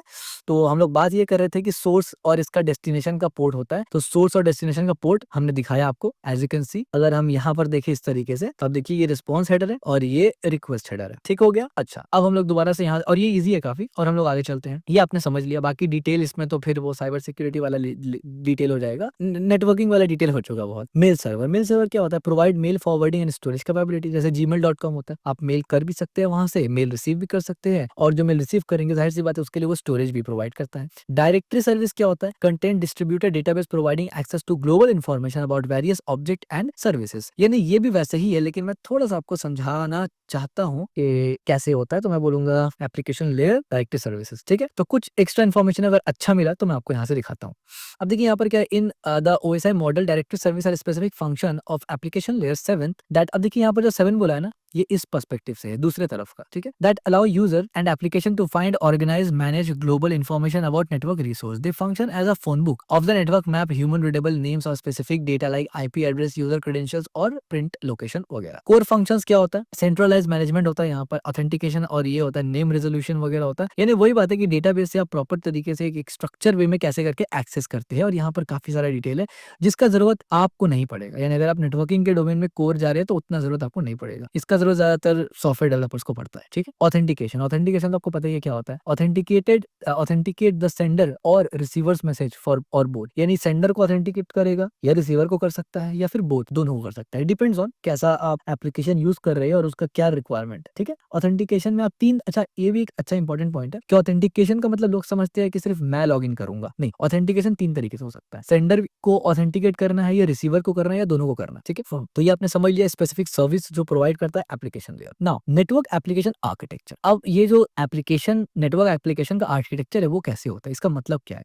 Application architecture is different from network architecture, यानी एप्लीकेशन का आर्किटेक्चर अलग होता है नेटवर्क का आर्किटेक्चर से। कैसे? While network architecture is fixed and provide service to application, network का जो आर्किटेक्चर है ना वो फिक्स होता है, यानी नेटवर्किंग में जो नेटवर्क का आर्किटेक्चर है वो फिक्स है और वो सर्विस प्रोवाइड करता है एप्लीकेशन को। लेकिन एप्लीकेशन का architecture design by application developer and defined how application should be structure over a various system. लेकिन जो एप्लीकेशन खुद में होता है ना वो डेवलपर डिजाइन करता है। वेब डेवलपर है अगर वेब में चल रहा है, मोबाइल डेवलपर है अगर मोबाइल में चल रहा है, ठीक है। तो इंजीनियर सॉफ्टवेयर डेवलपर्स इसको डिजाइन करते हैं। तो जाहिर सी बात है ये फिक्स नहीं है, मन मर्जी आप डिजाइन कर सकते हैं। मन मर्जी का मतलब ये नहीं कुछ भी, मन मर्जी का मतलब है कि रिक्वायरमेंट के बेसिस पर, कोई सेट रूल नहीं है। इसके बाद दो चीज आप देखिए यहाँ पर हम लोग देखेंगे आर्किटेक्चर की जब बात करें तो, और ऑफ कोर्स यहाँ पर आर्किटेक्चर से मतलब हम लोग कौन सा आर्किटेक्चर बात करें, नेटवर्क आर्किटेक्चर बात नहीं कर रहे, क्योंकि नेटवर्क आर्किटेक्चर तो फिक्स है जो एप्लीकेशन सर्विस प्रोवाइड करते हैं। एप्लीकेशन आर्किटेक्चर के बारे में पढ़ रहे हैं, तो एप्लीकेशन आर्किटेक्चर में आप देखिए दो चीज होता है, एक होता है क्लाइंट सर्वर आर्किटेक्चर, एक होता है पीर टू पीर आर्किटेक्चर जिसको P2P भी कह दिया जाता है। नाउ क्लाइंट सर्वर आर्किटेक्चर में क्या होता है? A client an application program runs on a local machine. Client send a request to another application program, यानी server, example web server response to request from client to host. क्या मतलब? मतलब ये है कि आपका कंप्यूटर क्लाइंट है जो रिक्वेस्ट कर रहा है, गूगल का सर्वर वो सर्वर है, लेकिन गूगल का सर्वर भी कंप्यूटर ही है ना, आपका भी सर्वर, आपका भी क्लाइंट एक कंप्यूटर ही है। फर्क सिर्फ इतना है कि आपने अपने कंप्यूटर को क्लाइंट बना दिया, उसने अपने कंप्यूटर को सर्वर बना दिया। अब आप कहेंगे क्या हम सर्वर बना सकते हैं अपने कंप्यूटर को? हाँ, आप भी बना सकते हैं सर्वर अपने कंप्यूटर को, लेकिन टेस्ट करने के लिए बना सकते हैं। अब आप बोलेंगे टेस्ट करने के लिए क्यों, ऐसे क्यों नहीं? उसका पीछे रीजन ये है कि सर्वर जो है वो 24 घंटे चलता है, 24/7 चलता है, पूरा साल चलता है। तो इस वजह से वहां पर जो सिस्टम का स्पेसिफिकेशन है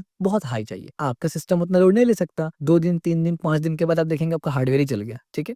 टेस्टिंग करने के लिए आप अपने लोकल कंप्यूटर को भी सर्वर बना सकते हैं। यानी आप ऐसे, मतलब जब आप लेट से साइबर सिक्योरिटी या बैकएंड डेवलपमेंट वगैरह में या जस्ट फॉर फन अगर आप जाते हैं तो आप क्या कर सकते हैं कि आप एक अपना एप्लीकेशन बना सकते हैं, उसको लोकली होस्ट कर सकते हैं, और अपना जो आपका कंप्यूटर है जो कि क्लाइंट है उसको सर्वर बना सकते हैं, और अपने दोस्त लोग को लिंक दे सकते हैं कि जाओ इस लिंक पे कनेक्ट करो, डायरेक्ट मेरा एक्सेस कर लो सर्वर को। तो ये भी कर सकते हैं आप, ठीक है, बट वो एक टेस्टिंग पर्पज से होगा। और ऑफ कोर्स नेटवर्किंग में हम लोग वो तो नहीं करने वाले, बट अगर साइबर सिक्योरिटी वगैरह पढ़ेंगे तो कर सकते हैं, वो आगे की बात है। बट काम कैसे करता है वो मैंने समझा दिया आपको, ठीक है। P2P क्या होता है? Peer to peer architecture. No dedicated server in data centre, कोई डेडिकेटेड सर्वर नहीं होता है जो जिससे सब बंदा के बात करे, ठीक है। Pirs connects communicate with each other without passing passing through a dedicated server. यानी P2P आर्किटेक्चर में क्या होता है ना, आप सर्वर से बात नहीं करते, आप डायरेक्ट एंड बंदा से बात करते, ठीक है? जैसे व्हाट्सएप वगैरह हो गया, आप बात करते हैं डायरेक्ट, ठीक है? हालाँकि व्हाट्सएप में भी व्हाट्सएप सर्वर के थ्रू बात करते हैं आप, लेकिन जैसे ही कम्युनिकेशन स्टार्ट होता है ना, तो वो सॉकेट में चेंज हो जाता है। अब ये थोड़ा-सा गाढ़ा हो गया बैकएंड का, बट वो फिर कभी डिस्कस करते हैं, क्योंकि वो बैकएंड डेवलपमेंट से रिलेटेड है। किस तरीके से आपका एपीआई कब हिट होगा और कब आपका वेब सॉकेट्स खुल जाएगा और एपीआई हिट नहीं होगा, दोनों में फ़र्क है थोड़ा। एग्ज़ाम्पल, फाइल शेयरिंग इन इंटरनेट टेलीफ़ोन एप्लीकेशन। तो इंटरनेट टेलीफ़ोन एप्लीकेशन वगैरह में ऐसा ही होता है। अब हम लोग क्लाइंट आर्किटेक्चर को डिटेल में पढ़ेंगे और फिर P2P को डिटेल में समझेंगे। सबसे पहले client server architecture. If in client server architecture clients do not directly communicate with each other. अब मान लीजिए 1000 क्लाइंट है, एक सर्वर है, तो हर क्लाइंट एक दूसरे से बात नहीं करता, वो सर्वर के थ्रू ही बात करता है, ठीक है? For example, in web application to browser does not directly communicate with each other, ठीक है? वेब एप्लीकेशन में क्या होता है, दो ब्राउजर आपस में बात नहीं कर सकता। Server has a fixed well known IP address because the server is always on while the client can always contact with server by sending a packet to the server's IP address। तो client क्या करता है, हर browser में जो client इस्तेमाल होता है ना, क्लाइंट यूज करता है ब्राउजर को, वो सर्वर को हिट करता है, यानी आईपी एड्रेस भेजता है और जो भी अपना मसला है वो सर्वर को बोलता है। इस पे डिसएडवांटेज क्या है, it is a single server based architecture which is incapable of holding all request from the client. अब ये क्या है, एक सिंगल सर्वर है जो तमाम क्लाइंट का रिक्वेस्ट को हैंडल कर रहा है, तो जाहिर सी बात है भाई, क्लाइंट जैसे जैसा बढ़ेगा सर्वर पे लोड बढ़ता रहेगा, तो ये इसका ये डिसएडवांटेज है और ये इनकेपेबल भी हो सकता है, सर्वर डाउन हो सकता है, सर्वर क्रैश हो सकता है। For example, a social networking site can become overwhelming when there is only one server exist. अब ये एक बहुत अच्छा डिफरेंस आ रहा है, बहुत ही तगड़ा डिफरेंस है। अगर आप बैकएंड इंजीनियरिंग में जाना चाहते हैं ना, ऑफ कोर्स ये बैकएंड इंजीनियरिंग का कोर्स भी नहीं है, ना ही मैं यहाँ पर बैकएंड इंजीनियरिंग आपको पढ़ा रहा हूँ, लेकिन अगर आपने सोचा है कभी कि आपको बैकएंड इंजीनियरिंग में जाना है और सोशल मीडिया, इंस्टाग्राम के जैसा वेबसाइट या कोई ई कॉमर्स वेबसाइट बनाना है, ये पॉइंट आपके लिए बहुत जरूरी है जो अभी मैं एक्सप्लेन करने जा रहा हूँ। पॉइंट ये है कि क्लाइंट सर्वर आर्किटेक्चर में क्या होता है कि हर क्लाइंट सर्वर को सर्वर से बात करेगा, आपस में कोई बात नहीं करेगा। लेकिन ये डिसएडवांटेज हो जाता है कुछ सिनेरियो में, जैसे कि सोशल मीडिया। अब सोशल मीडिया में क्या होता है कि आप एक दूसरे से बात करते हैं, तो अगर आप सर्वर के थ्रू बात करेंगे तो हर बार आप जो बोलेंगे वो सर्वर से होके दूसरे को जाएगा, दूसरा जो बोलेगा वो सर्वर से होके आपके पास आएगा, और आप सिर्फ दो नहीं है जो बात कर रहे हैं इंस्टाग्राम पे, 2 करोड़ भी हो सकता है, तो सर्वर के ऊपर अननेसेसरी बहुत लोड आएगा, ठीक है? ये इतना आपको समझ में आएगा कि कब क्लाइंट सर्वर आर्किटेक्चर का डिसएडवांटेज होता है, कब ये नॉर्मल काम करता है। अब आप देखिए P2P आर्किटेक्चर क्या होता है। P2P architecture has no dedicated server in data centre. अब P2P में कोई डेडिकेटेड डेटा सेंटर होता ही नहीं है, यानी कोई सर्वर है नहीं यहाँ पर। The peer are computer not owned by a service provider. अब जो पीर होता है ना, वो कंप्यूटर सर्विस प्रोवाइडर का खरीदा हुआ नहीं होता है। जैसे कि डेटा सेंटर में जो सर्वर्स होता है ना, वो तो सर्विस प्रोवाइडर का होता है ना, गूगल का अपना सर्वर है ना। Typically residing in homes, office, school or university. Feature to P2P architecture, self scalable. In the file sharing system, although each peer generates a workload by requesting file, each peer also adds service capability by distributing files to other peer। अब P2P architecture का जो feature है उनमें से एक तो ये है कि फाइल सिस्टम में, जब फाइल शेयरिंग सिस्टम, जब आप फाइल शेयर कर रहे हो तो वहां पर क्या होता है, हर जो पीर होता है वो बेसिकली जनरेट करता है वर्कलोड को by requesting a file. Each peer also add service capability by distributing file to other peer. यानी आसान शब्दों में यहाँ पर सर्वर है ही नहीं, डायरेक्ट कम्युनिकेशन हो रहा है यहाँ पर। तो इसमें क्या होता है, कॉस्ट इफेक्टिव है ये। It is cost effective as it's does not require significant server infrastructure and server bandwidth, ठीक है? तो P2P क्या होता है, बिना सर्वर का, और क्लाइंट सर्वर आर्किटेक्चर क्या होता है, सर्वर के साथ। अब मॉडर्न डे में जो इस्तेमाल होता है ना, वहां पर वेब सॉकेट्स का कॉन्सेप्ट आता है। आगे जाके हम लोग वेब सॉकेट्स भी होगा तो पढ़ेंगे थोड़ा सा डिटेल में, यानी as a network engineer perspective से पढ़ेंगे, ना कि डेवलपमेंट पर्सपेक्टिव से पढ़ेंगे। वहां पर आके आपको एक चीज समझ में आएगा कि बहुत टाइम, क्योंकि I am also backend engineer and cyber security engineer as well, तो बैकएंड में जब हम लोग बनाते हैं कोई चैटिंग एप्लीकेशन ना, तो पूरा का पूरा बैकएंड जो होता है ना, वो काम करता है क्लाइंट सर्वर आर्किटेक्चर के ऊपर, पूरा बैकएंड, पूरा वेबसाइट। लेकिन जब चैटिंग शुरू होता है ना, तो वहां पर सर्वर को हिट नहीं किया जाता, वहां पर वेब सॉकेट्स को इस्तेमाल किया जाता है, और वेब सॉकेट्स अलग प्रोटोकॉल इस्तेमाल करते हैं, और वेब सॉकेट्स में भी काफी सारे अलग अलग प्रोटोकॉल है। उसमें एक P2P है जो वीडियो कॉन्फ्रेंसिंग जैसे गूगल मीट वगैरह में है, वहां इस्तेमाल होता है। क्यों? क्योंकि वहां पर आप सर्वर में बार बार हिट नहीं करना चाहते, स्लो हो जाता है चीज, ठीक है? तो इस पर आगे डिस्कस करेंगे हम लोग डिटेल पे। अभी आप आइए क्लाइंट सर्वर के प्रोसेस पे, प्रोसेसेस कैसे करता है ये। A network application consist of a pair of processes that send message to each other over network. यानी नेटवर्क एप्लीकेशन कंसिस्ट करता है of pair of process that send message to each other over network. In P2P file sharing, peer to peer file sharing में क्या होता है, a file is transferred from process in one Pir to a process in another peer. यानी एक send किया, दूसरे के पास direct चला गया। We labelled one of this to पीड as a client and another to पीड एज अ सर्वर। यानी एग्जांपल के तौर पे मान लीजिए मैंने अपने फोन से आपके फोन में कुछ फाइल भेज दिया, तो यहाँ तो कोई सर्वर था ही नहीं, तो अब मैं क्या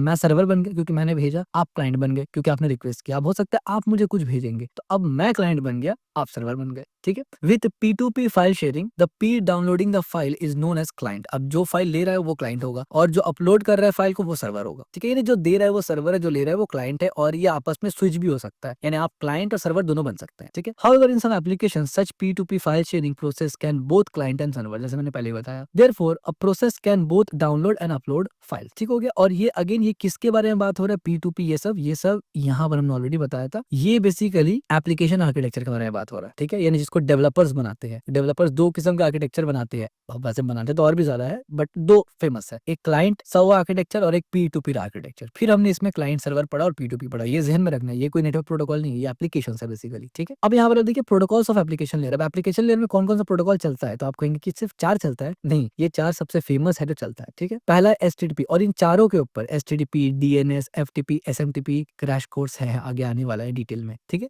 सबसे पहले HTTP चलता है जो one of the most famous है। आप भी HTTP इस्तेमाल कर रहे हैं अगर आप वेबसाइट इस्तेमाल कर रहे हैं तो, और ऑफ कोर्स आप अभी भी HTTP ही यूज कर रहे हैं। youtube.com HTTPS को ही इस्तेमाल करता है, जो कि HTTP का ही सिक्योर वर्जन है। HTTP यानी hyper text transfer protocol, foundation of world wide web, यानी वर्ल्ड वाइड वेब यानी इंटरनेट का ये फाउंडेशन है। इंटरनेट इस्तेमाल यही से करना शुरू हुआ, ठीक है। Operates on client server model, और ये क्लाइंट सर्वर मॉडल के ऊपर चलता है, P2P में नहीं चलता। Use to transmit hypermedia document like HTML typically use port इतना, और ये HTML यानी हाइपर मीडिया को या डॉक्यूमेंट को ये ट्रांसफर करता है जो कि HTML के फॉर्मेट में होता है। अब HTML में HTML हो सकता है, HTML5 हो सकता है, XHTML हो सकता है, बहुत कुछ हो सकता है, ठीक है, XML हो सकता है, वगैरह वगैरह। तो ये ट्रांसफर करता है, टिपिकली पोर्ट नंबर 80 में चलता है, और जो सिक्योर वाला है वो पोर्ट नंबर 443 में चलता है। इसके बाद एक होता है प्रोटोकॉल जो एप्लीकेशन लेयर पे चलता है, फेमस, वो होता है DNS यानी डोमेन नेम सिस्टम। यानी जब आप वेबसाइट को एक्सेस करते हैं तो हर वेबसाइट IP पे चलता है, लेकिन आप उसका नाम याद रखते हैं IP में नहीं, तो हर वो नाम एक यूनिक IP को अलॉट होता है, और वो जो अलॉट हुआ है, वो जो लिस्ट है पूरा डोमेन नेम सिस्टम, वो एक डायरेक्टरी है, एक डिक्शनरी बना के रखा हुआ है, उसको डोमेन नेम सिस्टम बोलते हैं। क्या करता है, translate human readable domain name into IP address, जैसे मैंने बताया आपको अभी, और ये आमतौर पे पोर्ट नंबर 53 में चलता है। इससे पहले हम लोगों ने बताया था ना कि कुछ पोर्ट रिजर्व होते हैं, तो ये कुछ पोर्ट है जो रिजर्व है पहले से। इसके बाद एक है FTP यानी फाइल ट्रांसफर प्रोटोकॉल। ये क्या करता है, enable reliable and efficient file transfer between device over network. दो डिवाइस के दरमियान फाइल ट्रांसफर करने के लिए over network file transfer protocol इस्तेमाल होता है। Used in port 20 for data transfer and 24 for command transfer. अगर कमांड ट्रांसफर करे पोर्ट 21 खुलता है, डेटा ट्रांसफर करे तो पोर्ट नंबर 20 खुलता है, ये भी डिफॉल्ट है। इसके बाद आता है SMTP। SMTP का मतलब simple mail transfer protocol, use for sending email across the internet. Google drive इस्तेमाल करते हैं तो यही प्रोटोकॉल चलता है। ऑफ कोर्स गूगल ड्राइव में इसका सिक्योर वर्जन चलता है, वो हम लोग पढ़ेंगे, लेकिन फाउंडेशन तो यही है। Real world use case for application layer. Application layer के लिए रियल वर्ल्ड यूज केस क्या है, बहुत सिंपल है। वेब ब्राउजिंग इस्तेमाल करते हैं हम लोग, गूगल में यानी क्रोम, मोजिला, फायरफॉक्स, सफारी। ये protocol such as HTTP and HTTPS are a fundamental to accessing and exchanging web content. Web content जैसे कि गूगल, फेसबुक, ये सब हो गया। HTTPS adds encryption to secure sensitive information। इसको अगर मैं आपको दिखाने की कोशिश करूँ ना, तो यहाँ पर आप देख सकते हैं सिक्योर कनेक्शन दिखा रहे हैं ना, google.com secure connection, cookies and वगैरह साइट सेटिंग। सिक्योर कनेक्शन पर आप क्लिक करें, connection is secure, your information for example password or credit card number is private when it send to this site. यानी इस साइट में अगर आप कोई भी सेंसिटिव इन्फॉर्मेशन डालते हैं तो वो सिक्योर होगा, क्योंकि वो S इस्तेमाल कर रहा है, यानी HTTPS है यहाँ पर, ठीक है। इसलिए ये क्या है, ये सिक्योर कनेक्शन है, सॉरी नॉट कुकी, ये सिक्योर कनेक्शन है। अगर आपको सर्टिफिकेशन देखना है यानी सिक्योर बेसिकली कैसे होता है, ये हम लोग आगे पढ़ेंगे कि HTTP यानी HTTPS जो है ना, ये या तो TSL इस्तेमाल करेगा या तो SSL इस्तेमाल करेगा, दोनों में से कोई एक चीज इस्तेमाल करता है। उसके बेसिस पे ये बेसिकली क्या करता है ना, ऑथेंटिकेट और इनक्रिप्ट करता है, जो कि हमने अभी तक नहीं पढ़ा। इनक्रिप्शन हम लोग आगे पढ़ेंगे, एप्लीकेशन लेयर के बाद हम लोग पढ़ेंगे इनक्रिप्शन, क्रिप्टोग्राफी, जहां पर डिटेल डिस्कस करेंगे। यहाँ पर आप देख सकते हैं इशू टू किसको हुआ, गूगल को इशू किया गया, ये इशूड बाय ये वगैरह वगैरह ट्रस्टेड। एक्सपायर कब होगा, आप देखिए ये 25 फरवरी को एक्सपायर होगा, ठीक है। यानी 25 फरवरी को 2026 में ये जो गूगल का सर्टिफिकेट एक्सपायर हो जाएगा। ऑफ कोर्स गूगल इससे पहले ही रिन्यू करवा लेगा, बट अगर एक्सपायर हो गया तो फिर यहाँ पर कोई भी चीज आप सेंड करेंगे तो वो कोई भी देख सकता है। अच्छा, शार्ट 256 यहाँ पर इस्तेमाल हो रहा है, ये क्रिप्टोग्राफी में हम लोग पढ़ेंगे, ये इनक्रिप्शन का है। फिंगरप्रिंट आप देख सकते हैं, पब्लिक की कुछ यूं है और सर्टिफिकेट्स कुछ यूं है, ठीक है। डिटेल्स में भी अगर आप जाएंगे तो काफी कुछ यहाँ पर मिल जाएगा, सीरियल नंबर वगैरह आप देख सकते हैं, सर्टिफिकेट सब्जेक्ट की ये है, ये there are tons of things जो कि बेसिकली आप एक्सपोर्ट भी कर सकते हो इसको। सो ये सब बेसिकली क्रिप्टोग्राफी यानी कोर क्रिप्टोग्राफी के अंदर है, सिर्फ क्रिप्टोग्राफी भी नहीं है, ये कोर क्रिप्टोग्राफी है, ठीक है। तो हम लोग क्रिप्टोग्राफी आगे पढ़ने वाले हैं detail. Now email communication relies on a protocol including SMTP for sending और POP3 for downloading and local device and IMP for accessing email on the server. यानी ईमेल सेंड करने के लिए SMTP प्रोटोकॉल का इस्तेमाल किया जाता है, उसको डाउनलोड या लोकल डिवाइस में लाने के लिए POP3 का इस्तेमाल किया जाता है, और उसको एक्सेस करने के लिए यानी जब आप gmail.com खोलते हैं तो वो जो ईमेल आपके पास पड़ा दिखता है वो सर्वर से आता है गूगल का, उसके लिए आप IMAP का इस्तेमाल कर लेते हैं। तो ईमेल कम्युनिकेशन के लिए 3 ये प्रोटोकॉल इस्तेमाल होता है बेसिक लेवल पे। इसके बाद फाइल ट्रांसफर प्रोटोकॉल भी एप्लीकेशन लेयर पे चलता है,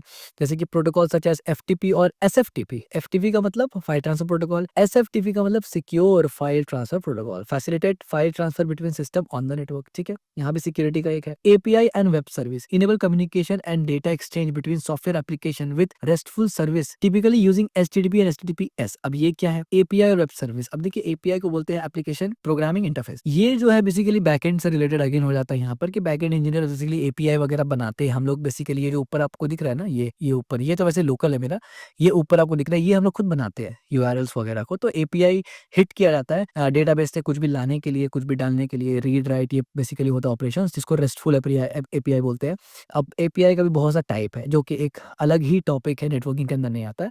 बाकी API क्या होता है इस पे हम लोग डेडिकेटेड क्रैश कोर्स जरूर लाएंगे कि API होता क्या है, तो वो उस पे हम लोग डिटेल से पढ़ेंगे, ठीक है। अभी आप ये समझिए API के जरिए डेटाबेस से कुछ मंगाना, डेटाबेस में कुछ ढूंढना, डेटाबेस में कुछ डालना, ये काम आता है, ठीक है। और ऑफ कोर्स ये भी इंटरनेट पे होता है। क्लाउड कंप्यूटिंग इसके बाद आता है, यानी enable LaaS PaaS and SaaS model, ठीक है। क्लाउड कंप्यूटिंग में ये 3 किस्म का मॉडल आता है, ये हम लोग ऑलरेडी पढ़ चुके हैं। Allow user to access software application and computer resource over the internet, यानी कंप्यूटर को भाड़ा ले सकते हैं आप ऑनलाइन, ठीक है। ये आप समझ लीजिए आसान शब्दों में क्लाउड कंप्यूटिंग। अब देखिए challenges and solution in application layer, जाहिर सी बात है हर लेयर में हमने देखा था कि भाई कुछ इंप्रूवमेंट था, चैलेंजेस था, तो यहाँ भी है। तो क्या चैलेंजेस और क्या इंप्रूवमेंट है, सोल्यूशंस वगैरह है। 2 चीज है, एक सिक्योरिटी कंसर्न है, एक परफॉर्मेंस ऑप्टिमाइजेशन है, क्योंकि यूजर डायरेक्ट उसको एक्सेस कर रहा है ना, तो यूजर को दिखना नहीं चाहिए कि भाई प्रॉब्लम हो रहा है। और सिक्योरिटी कंसर्न है, सिक्योरिटी कंसर्न में अगर खास करके देखा जाए तो application layer is a common target for cyber attack including data breaches and DDoS attack. अब जो साइबर सिक्योरिटी का डोमेन आता है ना, वो खुलता ही यहाँ पर है, यानी मोस्ट ऑफ द टाइम खुलता ही एप्लीकेशन लेयर पे है, और कुछ हद तक ट्रांसपोर्ट लेयर पे जाता है, वो TCP IP की तरफ कुछ हद तक जाता है, मोस्टली इसी पे रहता है, ठीक है। तो मोस्टली साइबर सिक्योरिटी जो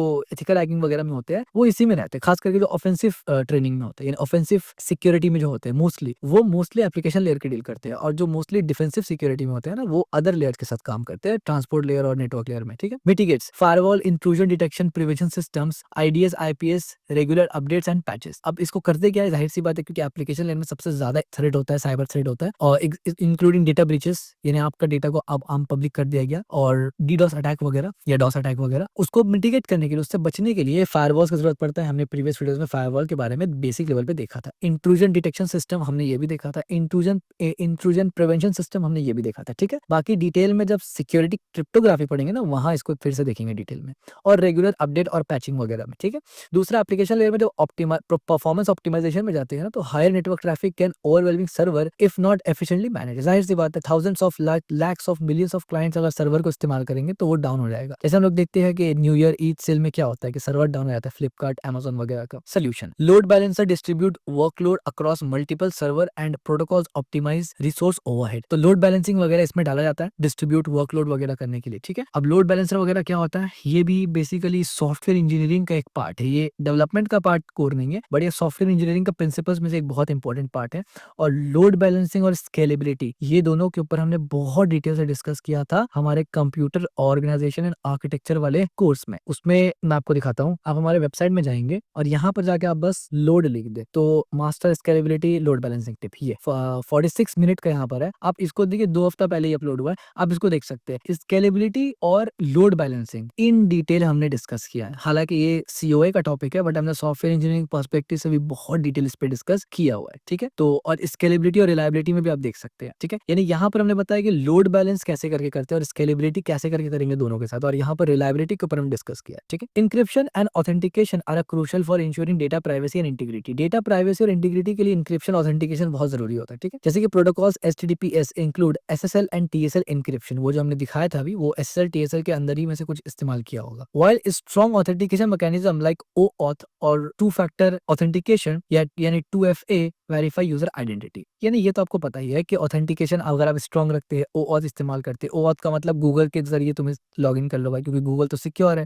टू फैक्टर वेरिफिकेशन या ऑथेंटिकेशन अगर आप करते हैं तो ये सब चीज क्या होता है, इनहेंस करता है डेटा प्राइवेसी को और इंटीग्रिटी को भी। ठीक हो गया, तो ये चैलेंजेस और इसका ये मिटिगेट्स आ गया सामने। तो यहाँ पर हम लोगों ने कवर किया क्या, हमने डिटेल से कवर कर लिया एप्लीकेशन लेयर, और उसमें बहुत सा चीज जो भी एप्लीकेशन लेयर में आता है, यानी आप ये बोल सकते हैं कंप्लीट इंट्रोडक्शन हमने कवर कर लिया यहाँ पर। नाउ अब हम लोग क्लाइंट सर्वर मॉडल को यहाँ पर से as you can see detail में पढ़ रहे हैं कि कंपोनेंट पढ़ेंगे हम लोग, क्लाइंट सर्वर कैसे काम करता है, स्टेप्स कैसे इंप्लीमेंट किया जाता है, क्लाइंट सर्वर आर्किटेक्चर का टाइप क्या होता है, peer to Pir versus client server क्या होता है, बेनिफिट्स देखेंगे, चैलेंजेस फिर इसका देखेंगे, और फिर जाके एग्जाम्पल और कंक्लूजन आएगा। ठीक है, तो अब हम लोग बेसिकली पढ़ रहे हैं डिटेल में क्लाइंट सर्वर आर्किटेक्चर। अब से पहले जो हम लोगों ने पढ़ा ना, वो एप्लीकेशन लेयर का एक कंप्लीट डिटेल्ड कॉम्प्रिहेंसिव ओवरव्यू था। डेडिकेटेड टॉपिक हमने अब तक नहीं पढ़ा था, तो अब हम लोग एक एक डेडिकेटेड टॉपिक पढ़ेंगे इन डिटेल। तो सबसे पहला टॉपिक क्या आएगा, client server model. The client server model can be understood through a simple analogy. अब क्लाइंट सर्वर मॉडल को वैसे तो हम लोग बेसिक लेवल पे समझ चुके हैं, बट अब हम लोग इन डिटेल उसको समझने वाले हैं। तो आप एक सिंपल एनालॉजी से इसको समझ सकते हैं, जैसे कि imagine a walking into library. मान लीजिए आप लाइब्रेरी में चल रहे हैं, you act as a visitor client while the librarian as a server.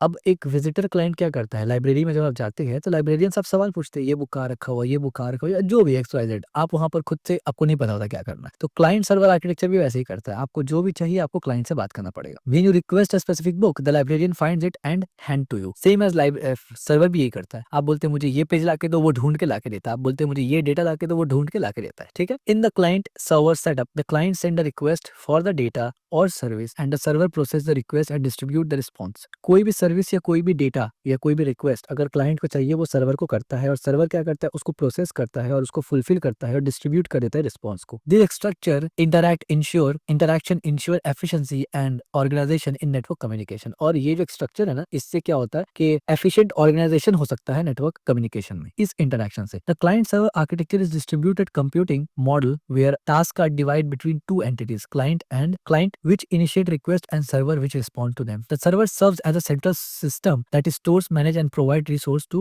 multiple clients. यानी क्लाइंट सर्वर आर्किटेक्चर जो है, ये डिस्ट्रीब्यूटेड कंप्यूटिंग मॉडल भी एक है। यानी डिस्ट्रीब्यूटेड कंप्यूटिंग मॉडल आप बोल सकते हैं ये इस तरीके से कि सर्वर जो है वो रिस्पॉन्स को, अलग अलग रिस्पॉन्स को डिस्ट्रीब्यूट करता है अलग अलग क्लाइंट के पास। ठीक है, तो यहाँ पर दो एंटिटी के बीच पूरा का पूरा मॉडल, यानी डिस्ट्रीब्यूटेड कंप्यूटिंग मॉडल या क्लाइंट सर्वर आर्किटेक्चर जो है, ये डिवाइडेड है दो एंटिटी के पास। एक है क्लाइंट जो कि मल्टीपल हो सकता है, और एक है सर्वर जो कि सिंगल ही होगा। तो क्लाइंट क्या करेगा, वो सर्वर से रिक्वेस्ट करेगा, सर्वर क्या करेगा, उसको रिस्पॉन्स करेगा। और सर्वर एक सेंट्रल सिस्टम है, सब क्लाइंट आके उसी को रिक्वेस्ट करेगा और वो मैनेज करेगा, डिस्ट्रीब्यूट करेगा रिस्पॉन्स को अक्रॉस द मल्टीपल क्लाइंट्स। इतना तो आपको अभी तक पता ही चल चुका है कि क्लाइंट सर्वर आर्किटेक्चर या क्लाइंट सर्वर मॉडल कैसे काम करता है, और इसको डिस्ट्रीब्यूटेड कंप्यूटिंग मॉडल भी कहा जाता है। अब कंपोनेंट क्या क्या होता है क्लाइंट सर्वर मॉडल में, कंपोनेंट का मतलब पार्ट, किन पार्ट से ये बना है। तो दो पार्ट तो आपको ऑलरेडी पता था कि क्लाइंट होगा, एक सर्वर होगा, एक तीसरा एक कम्युनिकेशन प्रोटोकॉल। जाहिर सी बात है कुछ कुछ कॉमन प्रोटोकॉल्स होगा जो दोनों क्लाइंट और सर्वर इस्तेमाल करेंगे, और चौथा हो गया मीडियम, यानी कॉमन सेंस है कि ओवर द नेटवर्क ही तो आप इसके साथ बात करेंगे, चारों को कनेक्ट करते हैं आपस में। क्लाइंट क्या होता है, क्लाइंट कंपोनेंट जो है वो क्या है, a device or application that initiate request for request or resource from the server, example including web browser, email application and mobile apps.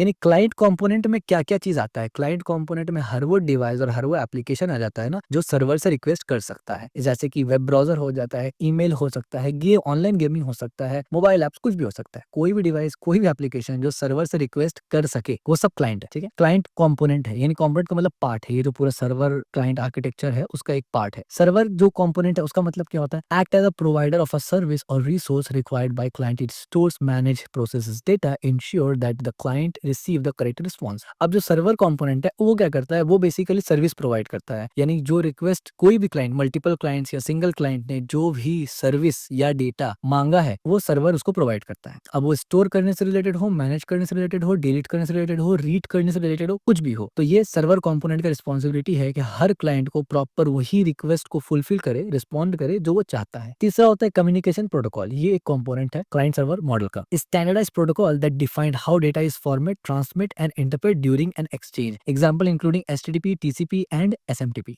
अब ये जो क्लाइंट और सर्वर ये गुफ्तगू करेंगे, बात करेंगे, तो इसके लिए एक कॉमन प्रोटोकॉल होना चाहिए। दोनों क्लाइंट और सर्वर या तो एचटीटीपी इस्तेमाल करे, या तो टीसीपी इस्तेमाल करे, या एसएमटीपी इस्तेमाल करे। ठीक है, इसके बाद एक आता है नेटवर्क। फोर्थ कंपोनेंट क्या है, नेटवर्क। नेटवर्क में क्या होता है ना, the medium that connects client and server allowing information to flow between them can be local area network और इंटरनेट। अब जाहिर सी बात है ये सब तीनों काम जो होगा, यानी क्लाइंट भी हमारे पास एक अलग कंपोनेंट है जो मांगने के लिए है, सर्वर एक अलग कंपोनेंट है जो देने के लिए है, लेकिन आपस में वो कम्युनिकेट कैसे करेंगे? तो उसके लिए कम्युनिकेशन प्रोटोकॉल आ गया कि इस प्रोटोकॉल में आप दोनों कम्युनिकेट कर सकते हैं। अगर आप दोनों ये प्रोटोकॉल इस्तेमाल करें तो आप कम्युनिकेट कर सकते हैं। तो चलिए क्लाइंट और सर्वर को आपने जोड़ दिया, बट कम्युनिकेशन करेंगे कैसे करके? कोई नेटवर्क होना चाहिए ना, तो या तो लोकल एरिया में भी हो सकता है और वैन में भी, यानी इंटरनेट में भी ये हो सकता है। और ये चारों का चारों टॉपिक आपको बहुत अच्छे से पता है। ऑफ कोर्स अब हमारा सीरीज का एंड की तरफ हम लोग आ चुके हैं। पूरा का पूरा जो हमारा डेटा कम्युनिकेशन और कंप्यूटर नेटवर्किंग है, तो लैन और वैन अब तो आपको ऑलरेडी मालूम होगा। तो ये 4 मेजर कंपोनेंट होते हैं। इसमें से 2 कंपोनेंट तो आपको वैसे ही पता था, यानी इम्प्लाइड है ये 2 कंपोनेंट, लेकिन बताया इसलिए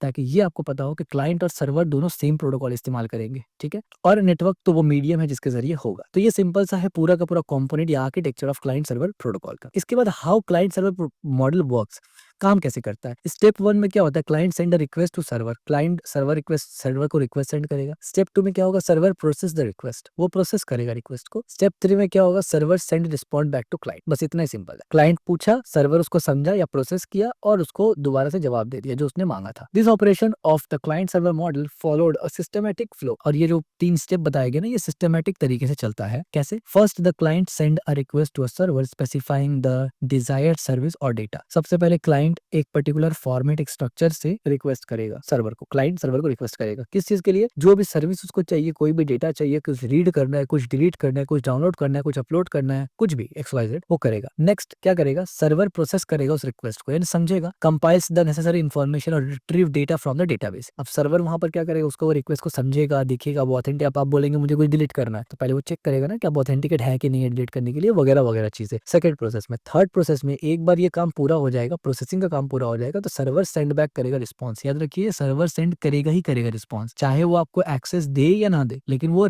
सेंड करके रिस्पॉन्स बता जरूर देगा, ठीक है? आप किसी और का आईडी एक्सेस करते हो तो क्या बोलता है? 40 से फॉरबिडन, तो वो सर्वर का रिस्पॉन्स है कि आप एक्सेस नहीं कर सकते, आपने गलत पासवर्ड मारा है। फोर्थ में क्या होता है? Finally client display the response to user using an application और इंटरफेस। और फाइनली क्या होता है? क्लाइंट को वो जो सर्वर ने रिस्पॉन्स दिया है ना, क्लाइंट को वो दिख जाता है मोस्ट ऑफ द टाइम। अगर आप वेबसाइट चला रहे हो तो वेब ब्राउजर में, यानी कोई ना कोई एप्लीकेशन इंटरफेस के थ्रू वो दिख जाता है। तो ये बेसिकली 4 आप बोल सकते स्टेप्स है जो कि बहुत सिंपल है। क्लाइंट सर्वर मॉडल काम करता है और दुनिया में हर कोई जो भी इंटरनेट चलाते हैं हमेशा आप ये चारों को इस्तेमाल कर रहे होते हैं, बट आपको पता नहीं होता। This continuation exchange from the backbone of forms the backbone of most online service and digital interaction used today. जैसे मैंने बताया कि ये बैकबोन है बाकी चीजों के लिए। Steps to implement the client server model. अब क्लाइंट सर्वर मॉडल को आप कैसे इंप्लीमेंट कर सकते हैं, यानी अगर कोई करना चाहे इस फील्ड में तो कैसे करेगा वो? सबसे पहले डिफाइन करना पड़ेगा ऑब्जेक्टिव को, बहुत इंपॉर्टेंट, और ये ऑर्डर बहुत इंपॉर्टेंट है। क्या ऑब्जेक्ट? अब ये थोड़ा सा आप बोल सकते हैं कि काइंड ऑफ सॉफ्टवेयर इंजीनियरिंग की तरफ आप जा रहे हैं, अंटिल अनलेस कि आप प्रोटोकॉल्स की तरफ ज्यादा फोकस करें। तो यहाँ पर आप देखिए फोकस किसके ऊपर है आपको समझ में आएगा। सबसे पहले ऑब्जेक्टिव होना चाहिए, clearly define the purpose and scope of the client server system. सबसे पहले तो आपको पता होना चाहिए कि भाई ये जो क्लाइंट सर्वर सिस्टम इस्तेमाल करे इसका स्कोप क्या होगा, इसका पर्पस क्या होगा, ठीक है? दूसरा, सेकंड काम क्या करना है? आपको टेक्नोलॉजीज को सिलेक्ट करना है। Choose appropriate hardware, software and communication protocols. Appropriate hardware choose करिए उसके लिए, अप्रोप्रिएट सॉफ्टवेयर चूज करिए उसके लिए, और अप्रोप्रिएट कम्युनिकेशन प्रोटोकॉल चूज करिए उसके लिए जो आपका पर्पस है। तीसरा क्या करना है? Develop the server. तीसरा आपको सर्वर बनाना है। Design and implement the server side application that handles request and process data. ये जो तीसरा वाला पार्ट है ना, ये पूरा का पूरा बैकएंड इंजीनियरिंग में आता है। यहाँ पर नेटवर्किंग का कोई काम डायरेक्ट नहीं होता। यहाँ पर बैकएंड इंजीनियर पूरा बैकएंड इंप्लीमेंटेशन करेगा, सिक्योरिटी वगैरह जो भी है वो सब वहां पर लगाएगा, ताकि उस बैकएंड पे जब हिट किया जाए, यानी उस सर्वर पे जब रिक्वेस्ट हिट किया जाए तो वो प्रॉपर तरीके से उसको हैंडल कर सके। फोर्थ पे होता है develop a client, create a client side application और interface that interact with user. अब ये जो फोर्थ नंबर पे है ना, डेवलप अ क्लाइंट, ये भी सॉफ्टवेयर डेवलपर या वेब डेवलपर का काम होता है, जिसको हम लोग फ्रंट एंड इंजीनियर बोल देते हैं या फ्रंट एंड डेवलपर बोल देते हैं। ये बेसिकली क्लाइंट साइड एप्लीकेशन बनाएगा। तो 2 एप्लीकेशन होता है, क्लाइंट साइड एप्लीकेशन अलग होता है, सर्वर साइड एप्लीकेशन अलग होता है। क्लाइंट साइड एप्लीकेशन वो होता है जिसको यूजर डायरेक्ट देख रहा होता है और इस्तेमाल कर रहा होता है, और सर्वर साइड एप्लीकेशन वो होता है जो यूजर को दिखता नहीं है। क्लाइंट साइड एप्लीकेशन बात करता है सर्वर साइड एप्लीकेशन से, लेकिन यूजर को सर्वर साइड एप्लीकेशन नहीं दिखता, ठीक है? तो ये भी डेवलपर बनाएगा। फिफ्थ नंबर पे क्या होगा? Establish communication, configure and test the network and communication protocol. अब कॉन्फ़िगर करना होगा, यानी फ्रंट एंड और बैक एंड को, क्लाइंट साइड और सर्वर साइड एप्लीकेशन को आपस में मिलाना, बात करवाना होगा एपीआई के थ्रू, और नेटवर्क कम्युनिकेशन प्रोटोकॉल्स आपको देखना पड़ेगा और टेस्ट करना पड़ता है। 6 नंबर पे क्या करना पड़ेगा? Testing and optimisation, perform extensive test to identify and solve potential issue. अब कोई भी क्लाइंट सर्वर एप्लीकेशन बनता है तो उसमें प्रॉब्लम होता है, बग्स होता है, उसको फिक्स करने के लिए टेस्टिंग करना पड़ता है। 7 नंबर पे क्या करना है? Deployment, deploy the client server system into production environment, यानी जो आपका क्लाइंट एप्लीकेशन है उसको भी आप प्रोडक्शन में लेके चले गए और जो सर्वर है उसको भी आपने होस्ट कर दिया। तो ये हो गया deployment, and then monitoring the maintenance, monitorings and maintenance, regularly monitor system performance and apply updates। यानी अब आप मॉनिटर करेंगे, जैसे जैसे यूजर इस्तेमाल करेगा, कुछ कुछ प्रॉब्लम होगा, आप उसको फिक्स करते रहेंगे। ठीक है, तो ये बेसिकली एक बोल सकते हैं कि सॉफ्टवेयर डेवलपमेंट या वेब डेवलपमेंट इंडस्ट्री थोड़ा सा नेटवर्किंग इंडस्ट्री के साथ मर्ज कर रहा है। हालांकि ओवरलैप करता ही करता है, क्योंकि सब कुछ नेटवर्किंग पे चल रहा है। ठीक है, इसीलिए आप देखते होंगे कि अगर आप इवन नेटवर्किंग फील्ड में जाना चाहते हैं, थोड़ा बहुत आपको फ्रंट एंड बैक एंड के बारे में नॉलेज होना चाहिए। सेम एज अगर आप front end back and engineer, software developer या सॉफ्टवेयर इंजीनियर, आपको क्लाइंट नेटवर्क या नेटवर्किंग के बारे में जरूरत पड़ता ही पड़ता है। और इसीलिए अगर आप बीटेक, बीसीए, एमसीए ये सब कर रहे हैं, यानी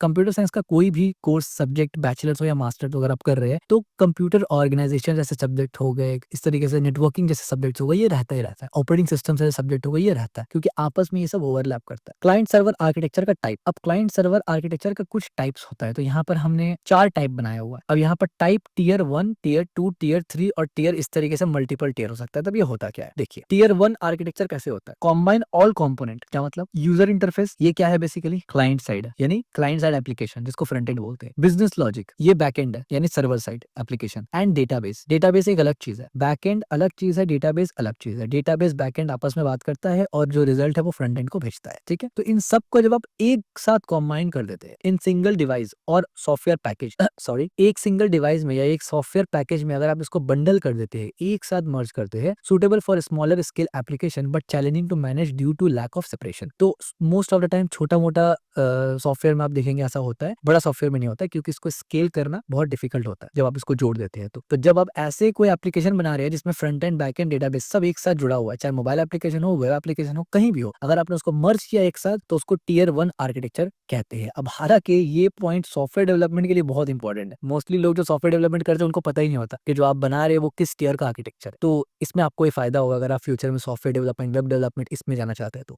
तो ये टियर 1 होता है। ठीक है, मोस्टली टेस्टिंग प्रोजेक्ट्स जब बनाते हैं स्टूडेंट्स, तो उसमें ये अच्छा होता है। आपको बैक एंड फ्रंट एंड एक साथ लिखना है, डेटाबेस भी उसी में लिख दो, सब खत्म हो गया। सेकंड होता है 2 टियर आर्किटेक्चर। यहाँ क्या होता है, the client handles the presentation layer, user interface, while server manages the database and policies business logic. Communication is more direct and faster than tier 1। अब tier 2 आर्किटेक्चर में क्या होता है ना, कि जो फ्रंट एंड और बैक एंड है ना, तो फ्रंट एंड क्या होता है, वो प्रेजेंटेशन लेयर संभालता है फ्रंट एंड को। यानी फ्रंट एंड आप अलग लिखते हैं और उसको अलग होस्ट करते हैं और उसको अलग प्रेजेंटेशन लेयर संभालता है। और सर्वर जो है और डेटाबेस, ये दोनों को एक साथ आप मर्ज करते हैं, यानी बिजनेस लॉजिक और बैक एंड को, और वो अलग से काम करता है। यानी दोनों को अब आपने सेपरेट कर दिया, तो ये ज्यादा फास्ट होता है टियर 1 से, क्योंकि दोनों अलग अलग हैंडल हो रहा है ना। इसका लॉजिक अलग हैंडल हो रहा है, इसका अलग हो रहा है, इसका इससे कोई वास्ता नहीं, ये अलग चल रहा है, ये अलग चल रहा है।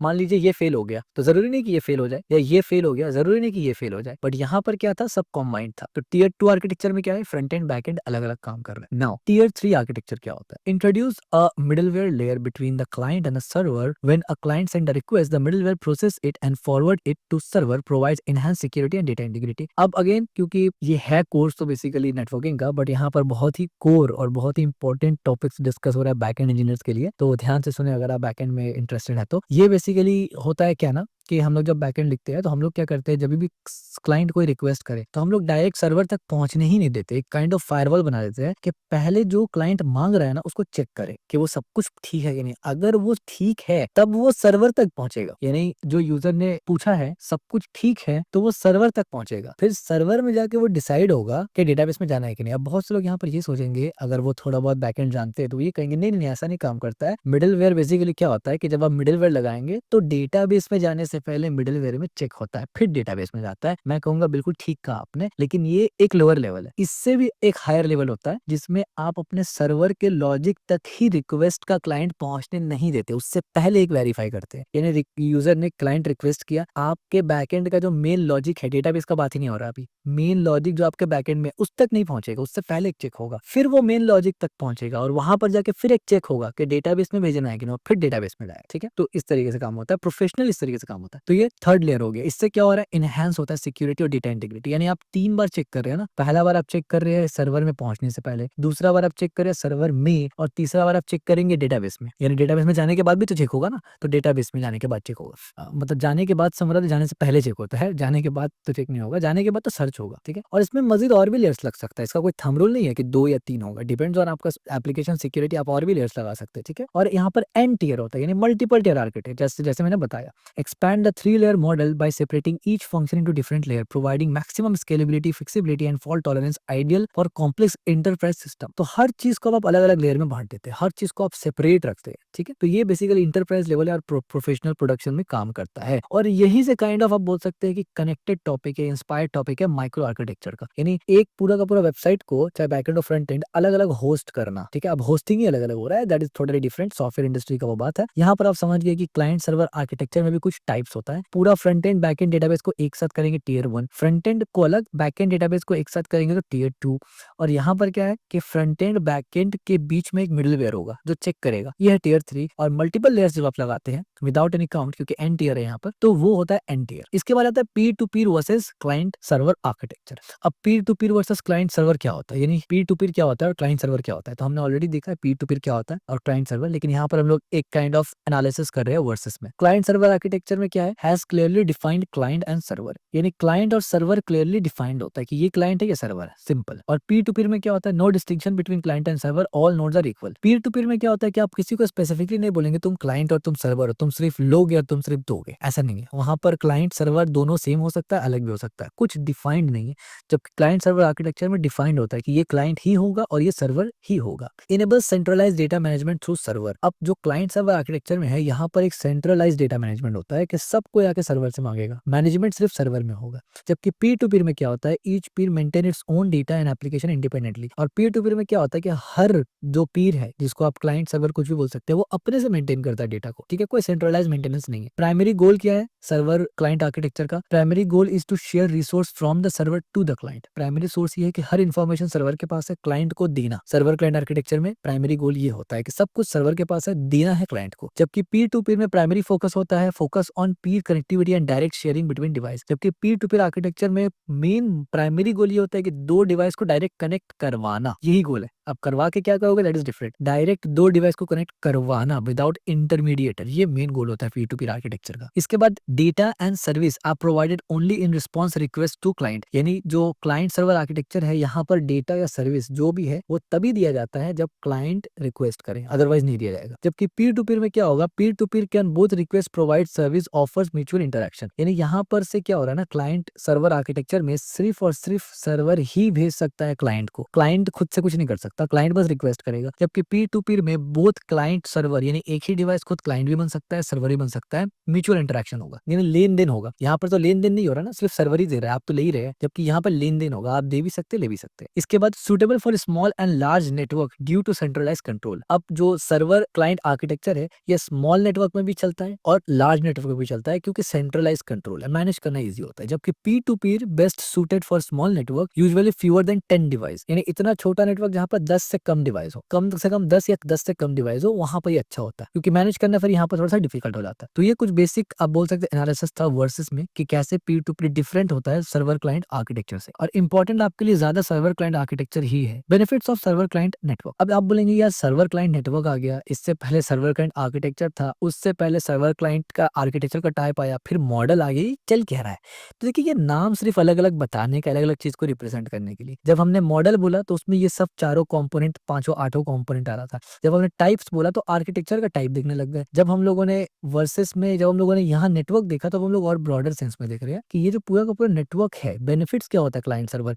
आप ऐसे ही बोल सकते हैं benefits of client server architecture, network मत बोलिए, benefits of client server model, बात एक ही होता है, ठीक है। बहुत से लोग इसमें टेंशन में आ जाते हैं कि यार नेटवर्क लिखा हुआ वहाँ आर्किटेक्चर था, अरे भाई बात एक है, बस वो रिप्रेजेंट करने का तरीका है, ठीक है। नेटवर्क एक ब्रॉड सेंस में बोल दिया, आर्किटेक्चर थोड़ा और अलग सेंस में बोल दिया, मॉडल एक और सेंस में बोल दिया, ठीक है। इसमें क्या क्या बेनिफिट्स होता है, 6 बेनिफिट्स हमने यहाँ पे लिखा है। सबसे पहले सेंट्रलाइज मैनेजमेंट होता है। इसका मतलब ये कि सर्वर मैनेज करता है रिसोर्स, एप्लीकेशन को, डेटा को फ्रॉम वन पॉइंट, एक ही जगह से। सिंप्लीफाई नेटवर्क एडमिनिस्ट्रेटर, यानी नेटवर्क को मैनेज करना, एडमिनिस्ट्रेशन करना आसान हो जाता है। दूसरा है इनहेंस सिक्योरिटी। सिक्योरिटी बहुत इनहेंस करता है क्योंकि सेंट्रल ऑथेंटिकेशन होगा, ऑथराइजेशन होगा और access control, improve security control, यानी एक ही जगह सब कुछ है। अब उसी को बहुत सिक्योर बना दिया गया तो टेंशन खत्म। 10 जगह बैठाएंगे, 10 को सिक्योर बनाना पड़ेगा, और एक जगह भी कम सिक्योरिटी रहा तो लूप होल मिल जाएगा साइबर थ्रेट के लिए। थर्ड नंबर पे परफॉर्मेंस और for efficiency. Serves handle resource-intensive tasks, freeing client device to focus on user-level operation. यानी performance and efficiency में क्या होता है ना कि ये serves करता है resource-intensive task को और client device को focus करता है user-level operation में। इन्हें आसान भाषा में अगर समझाए तो आसान तरीके से आप कोई भी चीज को इस्तेमाल कर सकते हैं विदाउट एनी कॉम्प्लेक्सिटी को देखे हुए या समझे हुए। Reliability and availability. Centralized server allow disaster recovery plan and regular backup, reducing downtime. यानी रिलायबिलिटी और अवेलेबिलिटी कैसे रहता है ना कि एक सेंट्रल सर्वर है ना तो उसको आप डिजास्टर रिकवरी, कोई अनवांटेड चीज हो गया, ठीक है, कोई नेचर का प्रॉब्लम हो गया, इन्हें नेचर का प्रॉब्लम से बोला था कि नेचर की वजह से हम लोग को प्रॉब्लम हो गया, डिजास्टर वगैरह हो गया, लैंडस्लाइड हो गया, बारिश या कुछ भी जहां पर से आपका डेटा सेंटर डिस्ट्रॉय हो रहा है तो वहां पर बैकअप और डाउन टाउन को यानी सर्वर जो डाउन रहता है उसको कम से कम किया जा सकता है, मिटिगेट करना पॉसिबल है, ठीक है, अगर एक जगह हो तो। Scalability support seamless integration of additional client server और रिसोर्स एज सिस्टम ग्रोस। अब स्केलेबिलिटी भी बढ़ सकता है, अगर सेंट्रलाइज मैनेजमेंट है ना तो आप उसमें सर्वर को ऐड कर सकते हैं तो स्केलेबिलिटी बढ़ जाएगा।